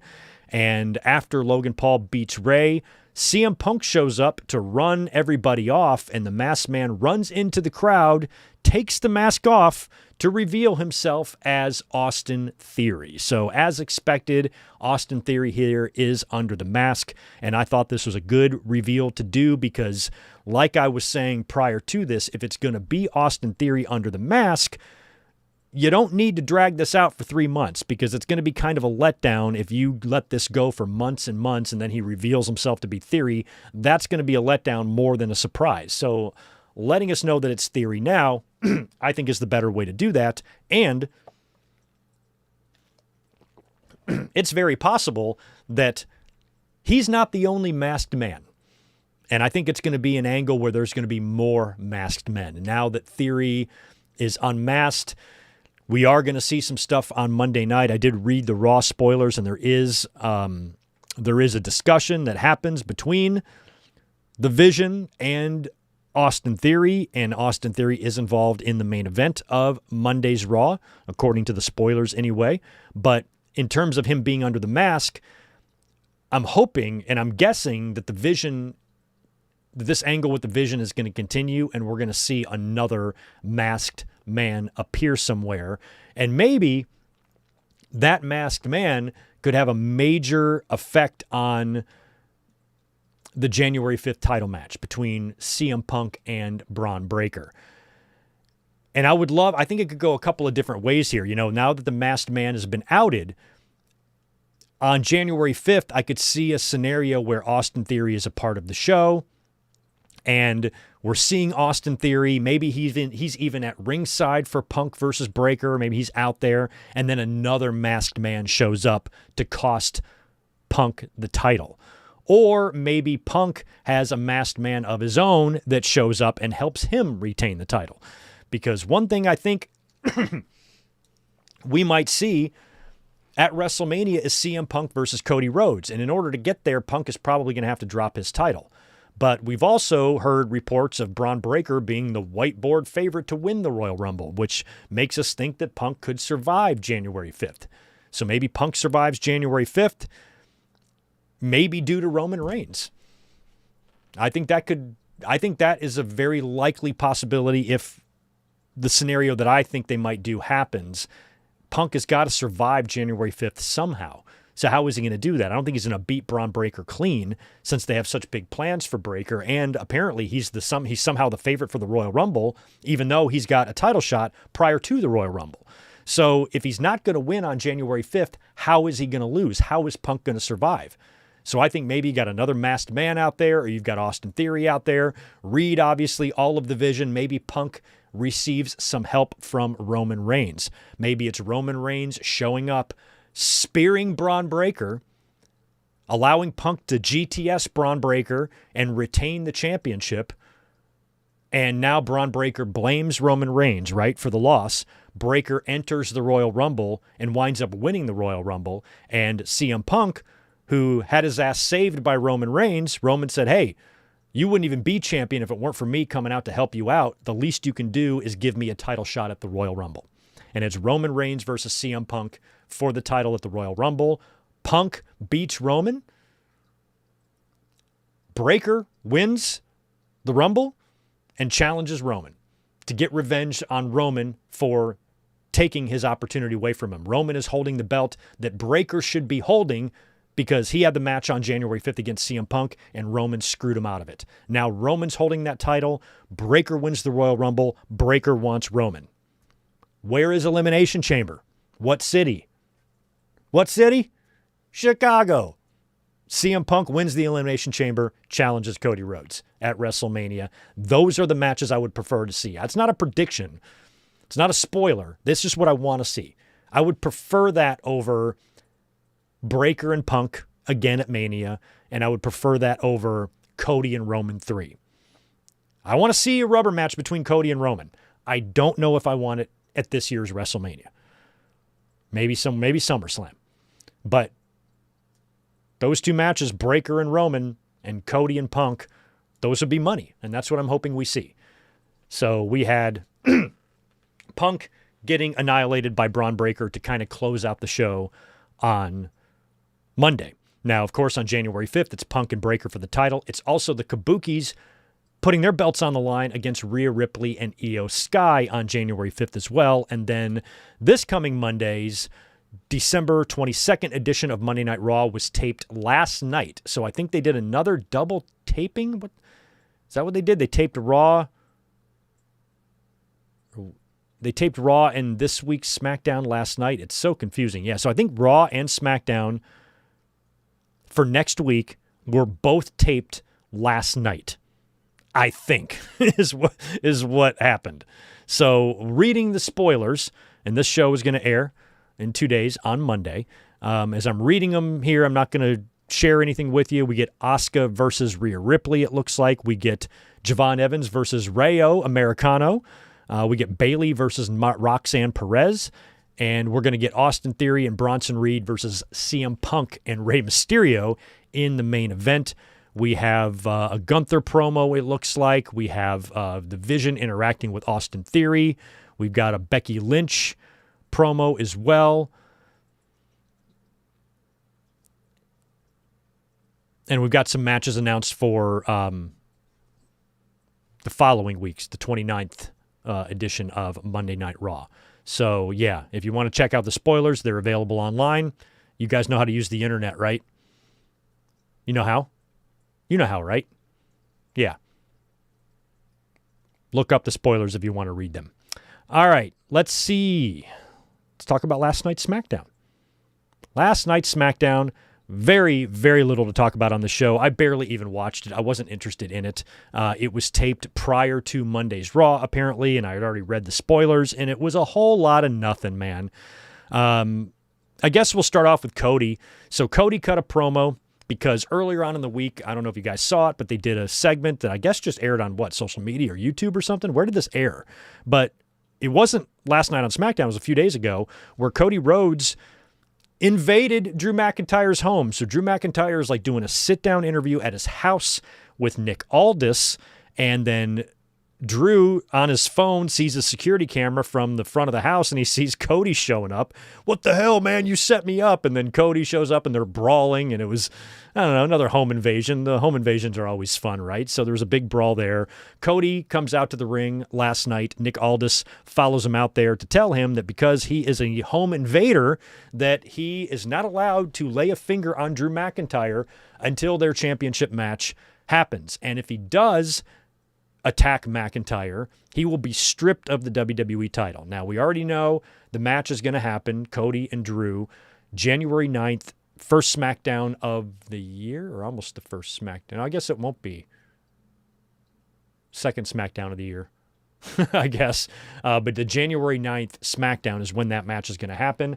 And on the spoilers for next week, so next week's SmackDown has already been taped, and we do learn the stipulation in that match that takes place on January 9th. And like I said earlier, I'm not going to tell you what that stipulation is, but I think you guys are all going to learn that before it happens anyway, so I'm just going to give you one hint. No Way Out 2001. That's all I'm going to say about that stipulation. So that match is going to happen. Cody can't lay a finger on Drew, but then Cody kind of lays into Nick Aldis a little bit and says, hey, you work for me. I'm the champion. I'm the sheriff around here. What I say goes. And I like that. Cody isn't being very babyface-ish there, is he? Number one, he's invading someone's home and attacking them on their own property and their own home. Then they're going out there and saying, hey, I have the belt, therefore what I say goes. That's what heels do. So we're getting a glimpse of what Cody Rhodes might be like when he turns heel. So Cody lays down the law there, says he's the sheriff and whatever there. So him and Drew, big match coming up in just a couple of weeks. One second, let me fix this. There we go. Just want to fix my blinds there. It was driving me crazy. Also, last night on SmackDown, we had more between Damian Priest and Aleister Black. This issue still not over yet. Priest was out there for a promo. He was attacked by Aleister Black, and Black put Priest through a table. And then backstage, he attacks Priest again with a snow shovel. So like I said last week when they were doing that mixed tag, prior to that match, I said Ripley and Priest are going to win that match, but Aleister Black is going to win the blow-off. So I'm assuming we're headed towards yet another match between these two, possibly on that January 9th SmackDown that will finally resolve the issue between them, is what I'm guessing.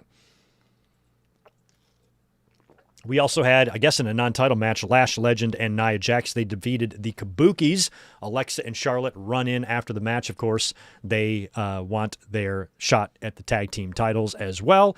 And the Kabukis defend against Ripley and Io on January 5th. We had Julia defeating Alba Fire, and the finish was about as quiet as you'll ever hear a wrestling crowd. I mean, you talk about WWE just not firing on any cylinders right now. The ending of that match tells you all you need to know about how the fans care about things, and they did not give a shit about that match.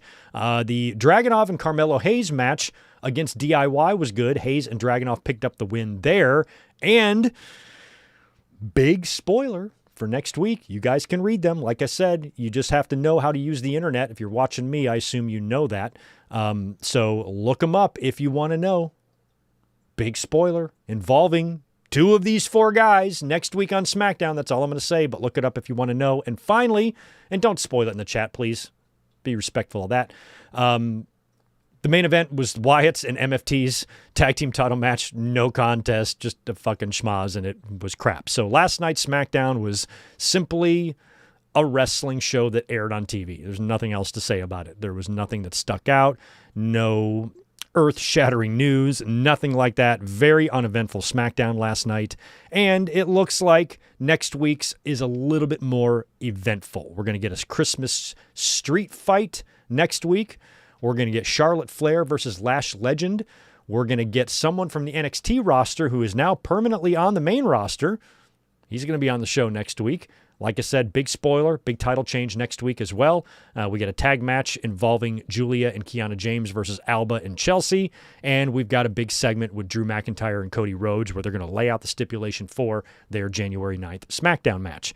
And that's pretty much your SmackDown in a nutshell, and even a little bit of what you're going to see next week. So next week in WWE, we're not going to be really here to talk about any of it. We're not going to be here for Monday's Raw because we already know what happened. And then we've got the Christmas holiday. Not going to be here for a Saturday podcast either because, number one, there's not going to be a lot of wrestling news going on throughout the week, and we already know what we're going to see on Raw and SmackDown because the spoilers are out, and there's really not going to be enough material next Saturday to fill a podcast anyway, but it's not going to matter. It's not going to matter because next week is AEW World's End, and we will be here to watch and review that together next Saturday night. I'm really looking forward to that. And speaking of AEW, we're going to switch gears now to AEW Dynamite Holiday Bash. This was another 3-hour block. It was basically 2 hours of Dynamite and 1 hour of Collision, and then they gave you the other hour of Collision earlier today. So Collision just airs at the most bonkers times sometimes, and today for me here on the West Coast, it aired at 11 a.m., 11:30 a.m., I think, and then it was 1:30 on the East Coast or 10:30? What the fuck time? Anyway, it was pretty early. It was over before we went live here, so we're going to have the results to that as well. So Dynamite this week was in Manchester, England, and they had 11,000 fans in attendance for this thing. Anytime AEW goes over there, they always draw big, so 11,000 is a pretty damn good house to draw for a Dynamite. So again, I don't know where these conversations or how crazy fans can be when they're just like, oh, mud show, and they don't draw any attendance and shit like that. I'm like, what are you talking about? This is 4,000 fans more than the biggest crowd TNA has ever drawn in 23 years. TNA's biggest crowd has been, 7,800 fans? This, for a random episode of Dynamite in fucking December, is drawing 11,000. So let's just chill and pump our brakes about, boy, now that they got a TV deal on AMC and they're making $30,000 a year on, they're going to be the number one promotion. Like, what the fuck? Get your head out of your ass, please. So anyway, great house for Dynamite, but they should enjoy that because when they come back here to the States, they're not running arenas that can even house that many. A lot of these Dynamites are anywhere from 1,000 to 4,000 fans, and that's it. That's all they're running. So big crowd there for England. That was nice. We had Continental Classic matches on Wednesday. We had Jon Moxley defeating Roderick Strong. Roderick, I believe, mathematically is eliminated from the Continental Classic. That was a Blue League match. We had a great match, Gold League match between Pac and Kyle Fletcher.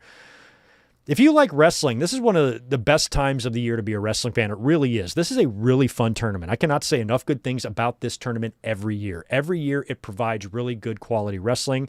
That's not every wrestling fan's cup of tea, though.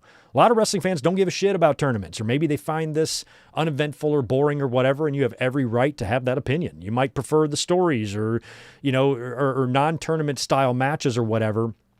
But what I like about these matches is you got stuff like, Mike Bailey beating Kyle Fletcher, and then turning right around and losing to Jack Perry. And even Okada has taken some losses, which we'll talk about in a minute. And then here is Fletcher taking on Pac in a tremendous match. Pac gets the win here. And, Pac took a loss last week. So I kind of like just the back and forth. I like just the really good wrestling, the good in-ring action that I think AEW truly does better than anyone in the world right now. Doesn't mean they necessarily have the best talent, because WWE is loaded with fucking talent. It just means their in-ring quality of professional wrestling, I believe, is the best in the world because of how they're allowed to really just go out there and lay it all on the line. There's not so many restrictions. WWE has a certain style of match. All you have to do is watch a Jey Uso match to see how WWE kind of tailors their product and their in-ring work, and there's nothing wrong with that because that can be entertaining too. But in terms of in the ring, between the ropes, athletic action, I think AEW has the better product in the ring, at least currently at the moment. It's not always like that. Currently at the moment, I believe that it is. But a lot of people can't separate that opinion from me believing that means they have the better talent. It's not necessarily that. WWE's got superstars, man. They got some tremendous professional wrestlers. But it's the style, the in-ring style of WWE that I like less than the in-ring style in AEW. That's all that means. That's all that means. So when it comes to the Continental Classic, every year that they've been doing this, it's been really fun because a lot of times, sometimes Dynamite, I skip it every now and then. I don't really skip the shows. If I'm not home, I try to watch them because I know we're at least going to get 2, maybe even 3 great Continental Classic matches. And every week has been like that consistently. And this past Wednesday was great. Mox and Roddy was fun, and Pac and Fletcher was fun. And then you had Mascara Dorada defeating Orange Cassidy in a Blue League match. So that's another, I wouldn't say upset, but maybe kind of a surprise, or kind of like a pleasant surprise to an outcome of a match. So we had great Continental Classic matches on Wednesday. That was really fun, as always. And I think as we're inching closer now to these finals, and we got this 2 semifinals coming up at World's End, followed by the final, it's got to be Takeshita and Okada is what they have to do here, is what I'm hoping they are going to do. So that's now finally finishing up, and we're going to get the finals of the tournament 1 week from today at World's End. Tony Khan and his fucking $1 million matches. They had another one of the, I can't even keep track of how many these are and why they're doing this. And I guess Tony Khan's got some old school in him, because back in the 70s and back in the 80s, you had a lot of $15,000 matches and $20,000 matches. And of course, you're always wrestling for purse money. That's always kind of been a theme. But my God, can we give it a rest with these $1 million matches and these arbitrary amounts of money? What, didn't they have like a $400,000 match? Why 400? Why not just round up to $500,000? Why 400 specifically? And just these random ass numbers. And I'm like, Tony Khan, I really want him to understand that the fans don't give a fuck about that stuff. We are not going to be watching a match hoping that the team wins the $1 million. We don't give a shit about that. I understand you're trying to create stakes, or, make the matches more important, or give the matches stakes, but you can't just throw a random amount of money and say, I'm going to give them a kayfabe $1 million, because we're just smarter than that. It's 2025. If you try to pull this shit in 1978, that's fine, but we're talking about it's 2025. No fan is going to give a crap or even believe in these monetary amounts of money that are on that are on the line in some of these matches. And it's bad enough when they do it in ladder matches or whatnot. You remember what was the Edge and Christian and Hardy's match from No Mercy? So it was like there was like a sack of money. So it was the money and also the managerial services for Terry, but was there really money in that bag? So now it's like Tony Khan is going with obscene amounts of money here, $1 million, and the Elite win this $1 million. I'm assuming that they split it three ways. It's the Bucks and Kenny. They beat the Callis family. So what do they get? $333,133 each, you know? And then if you add mine, never mind. I'm not going to do Steiner math here, but I'm wondering if that's the case. I mean, if it is, they all just won $333,133 each. They should be celebrating a little bit more, and instead they just celebrated like they won a normal match. Just seemed weird. So Tony Khan need not worry about these stupid dollar amount matches anymore. They're just stupid. They're so dumb. Also, of course, we had, or at least so we thought, this big triple threat match for the AEW title, main eventing World's End, Swerve Strickland, Hangman Page, and Samoa Joe. They were out to the ring to do their contract signing to World's End when they were interrupted by a returning MJF. We've been hearing that MJF could be showing back up on TV any day now, and of course, he's been carrying around for the past few months that contract that guarantees him a championship match anytime he wants. So he comes out, makes his return, and he actually cashes in his contract, which is weird why he would do that in a three-way when his chances are, slimmer that way. But he explained why. And it's now going to be a four-way. So World's End is now going to be Samoa Joe defending against Hangman and Swerve and MJF. So that could be pretty interesting. Maybe MJF wins the title back here at World's End. We'll have to see. But MJF is now back. I'm glad they have missed him. They've needed him because there's a lot of injured or missing people in the company right now. Will Ospreay, of course, is injured. Jay White's been on the shelf forever. We had Hangman Page. I'm sorry, not Hangman, but Swerve that also was injured for a while before he came back. So it's good to see Swerve back, and it's good to see MJF back. So hopefully we can get Will Ospreay back in several months, and they'll be back to full strength. And now it's going to be a four-way at World's End for the title.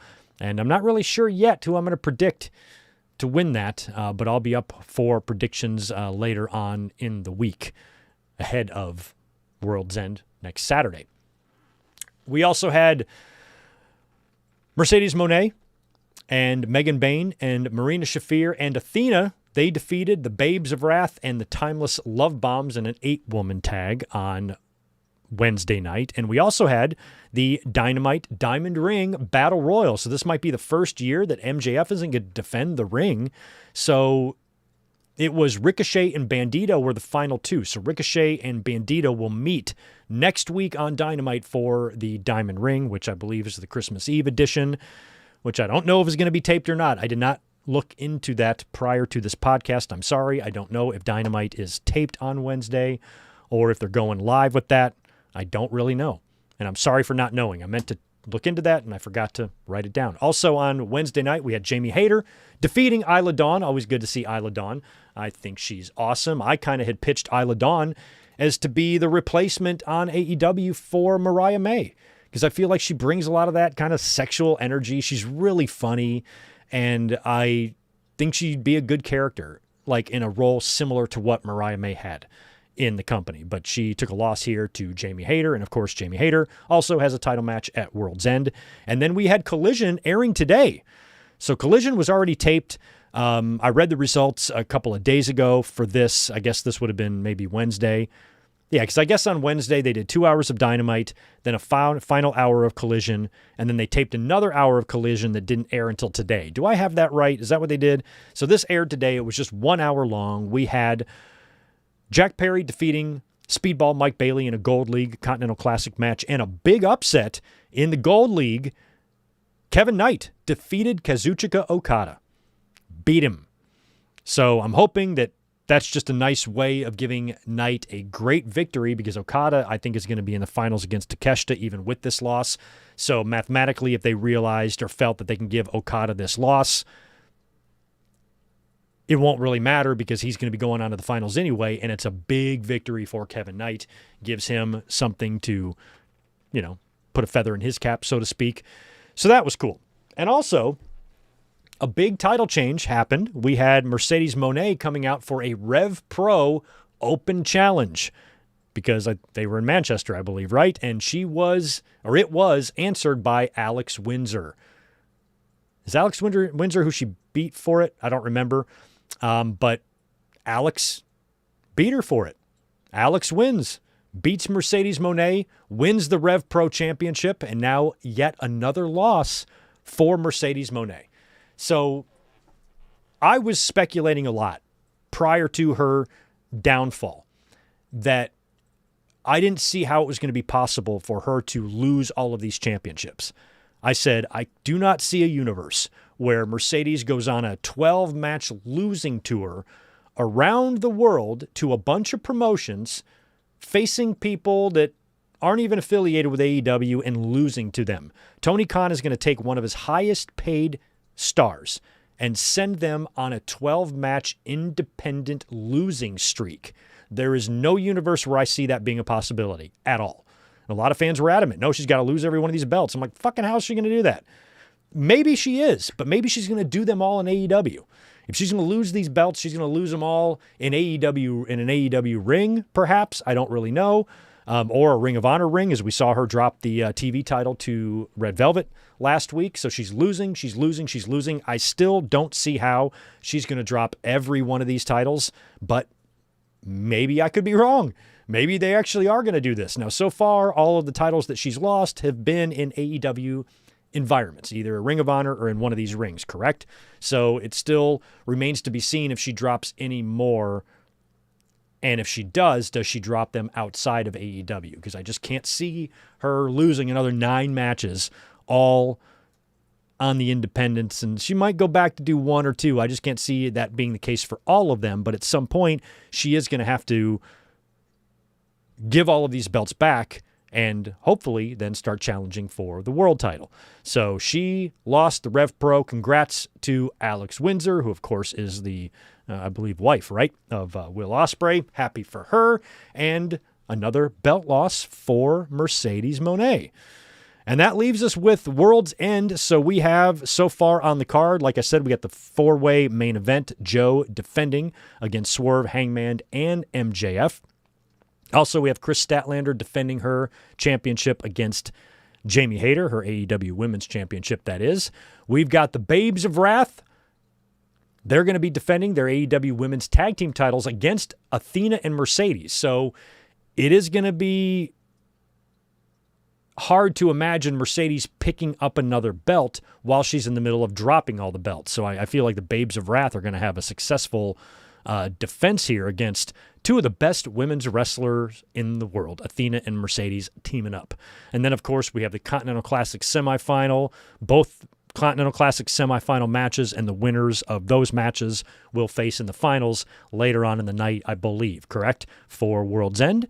And I'm hoping that that is going to be Okada versus Takeshita. And I think that's only 1, 2, 3, 4, 5. That's only 6 matches. So I feel like we're going to get 6 more added in the next couple of days, but they better get on with it because World's End is 1 week away. So they're going to have to add a bunch of matches this week. And I think we have reached now the end of my notes. We can now go to the chat and answer any supers that I might have missed, which I don't think was many, but I am trying to refresh here and see what you guys were saying. Let me go all the way back.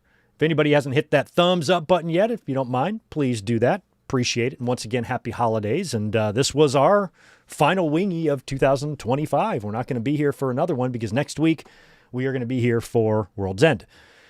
And even if there wasn't a World's End next week, I don't think that we would have been here anyway, because I don't think there's going to be enough news next week. We already know the SmackDown and Raw spoilers are out.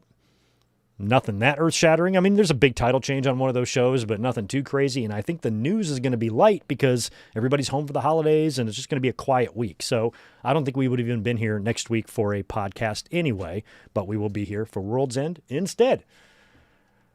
All right, let's pick back up here in the chat.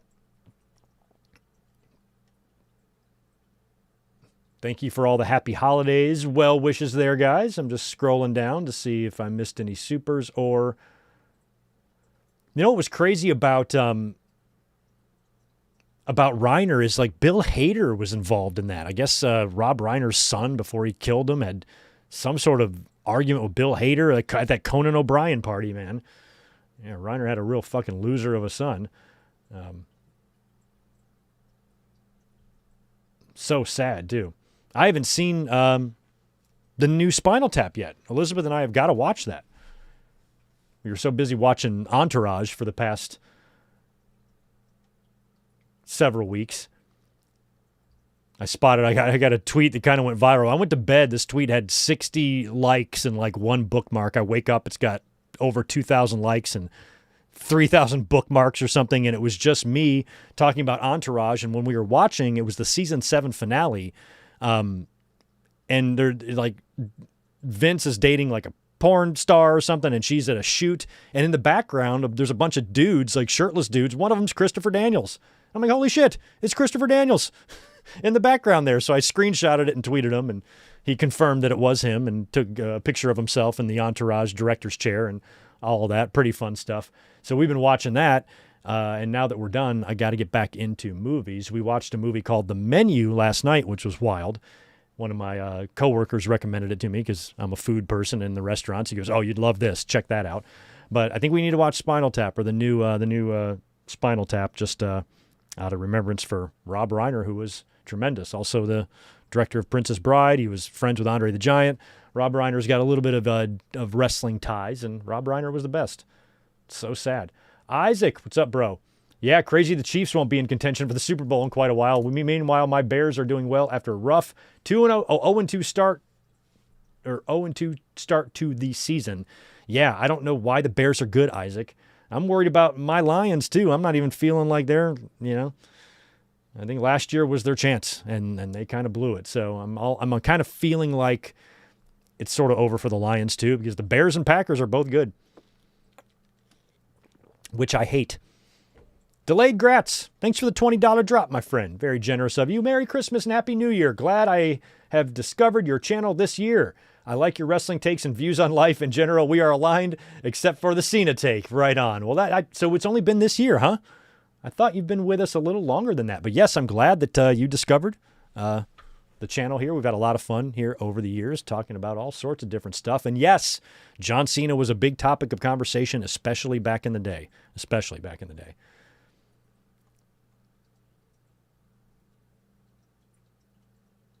Oh, that's right, Juliet. Thank you. She did pick up the House of Glory women's title.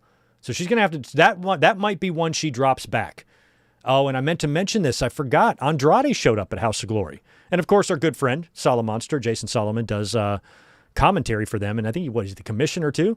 So he's heavily involved with House of Glory, and he calls a lot of great matches from a lot of big stars. And Andrade turned up there the other night, right? I don't remember what night. I think maybe Friday, or last night, or the night before. Whenever it was. So that's a match, or that's a show that happened here in the States.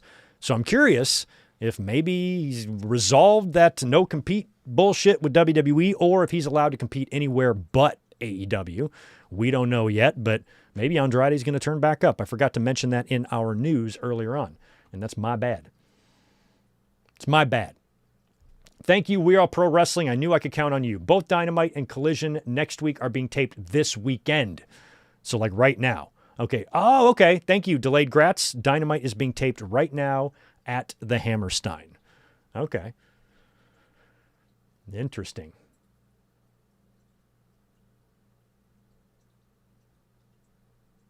Juliet, what's the watch along tomorrow? Let's show Juliet. You ready? Dun, dun, dun. Armageddon 2003. We're going to be watching that one tomorrow. And that leaves us with one final watch along of the year next week. Unless something happens and I go into work. It is a weird work schedule next week. It's a little off. But I think we'll wrap things up maybe with a Starcade.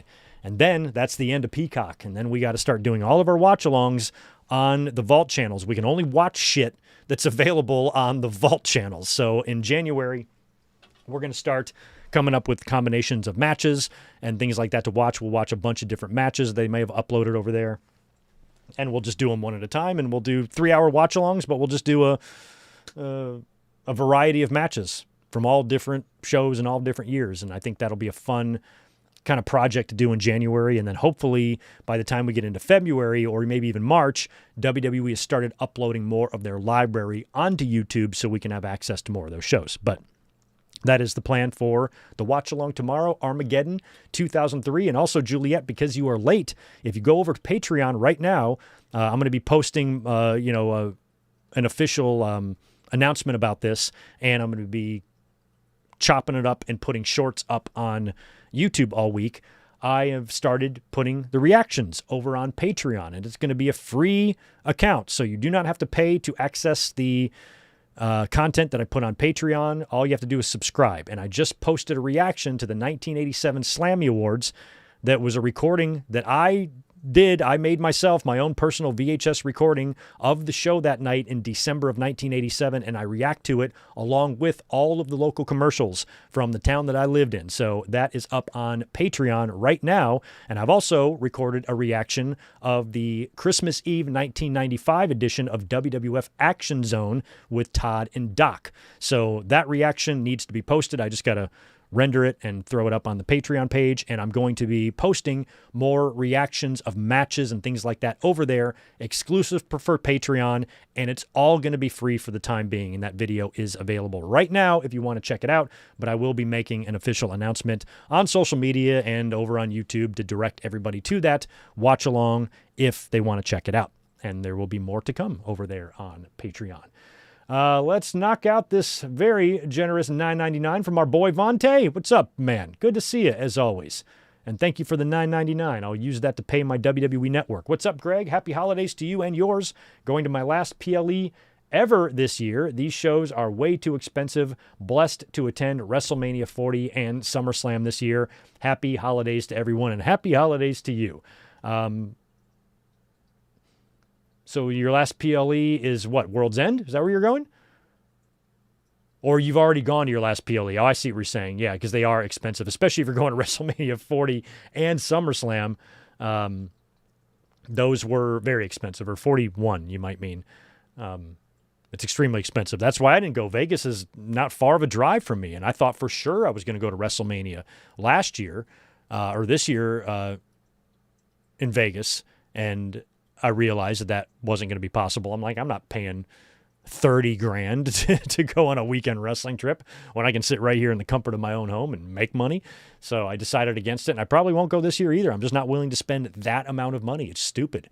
So it's not enough. But yeah, just like you, I've been to some shows, and I've got good memories, and I was just at Survivor Series a couple of weeks ago. That wasn't too expensive. Plus, it was in the same town, so there was no travel expenses. Just had to drive there. So it was very easy. And, yeah, it's becoming way too expensive to go to these things. Rewatch AEW Super Clash. Well, Rodrigo, if it's on YouTube, we might give it a look. We just might.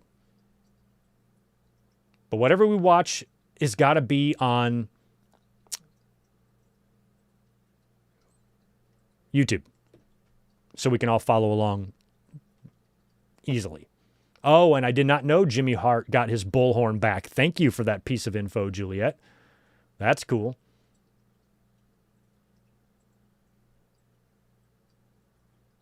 Oh, there might be a AAA show tonight. I'm not sure. Yeah, we need to look into that. But anyway, enough rambling. Let's go ahead and get out of here. Thanks again, guys, for hanging out for, over 2 hours we had for this podcast. It's been another great year for the podcast. It's fun doing these on Saturdays. I want to apologize for kind of teasing you guys earlier on in the fall. I thought I was going to have the majority of Saturday nights off. So I was like, okay, for the most part, we're going to start doing Saturday night's Greg events, and we were going to do these later on in the night. They were going to be way more interactive, and we were going to take a lot more time to do them. But then things changed, and I realized that, being off Saturdays isn't as doable as I thought, and I kind of had to change my plans on that back to the original wingy. So I am sorry about the miscommunication there, but I will have occasional Saturdays off, including tonight, but I wasn't aware of that until earlier today. So I just kept today as a wingy, but whenever we do have a Saturday night off, we will be here for a Saturday night's Greg event, which will basically just be a podcast just in prime time, and we'll do a lot more fun stuff on those type of nights. So I am sorry for not having as many of those to close out this year as I would have liked, because I thought I was going to be able to be off most Saturdays, but then just the way the restaurant was structured and things we were doing, it really wasn't possible. I kind of needed to be there. So I jumped the gun on that announcement a little bit, and I am sorry for that. For those who were wondering, yo, Greg, what the fuck was up with that? That was my bad. I am sorry about that. But that's life. That's the way it goes when you're trying to balance two jobs, this one and my regular job. We can have some overlap sometimes. So anyway, thanks again, guys. I appreciate everything. Again, this is not going to be the last you see me of the year, because we are going to be hanging out tomorrow, and we've got one more watch along and World's End coming up all before we hit New Year's. But this will be the final live stream podcast of the year. We will be here tomorrow for the watch along, and then tomorrow's live stream will be the last live stream until after Christmas. But you will have some other content hitting the channel between now and then. So anyway, have a great rest of your Saturday afternoon. I appreciate you guys being here, and make sure you join us tomorrow for our Armageddon 2003 watch along. It should be fun. Enjoy the rest of your Saturday. Peace.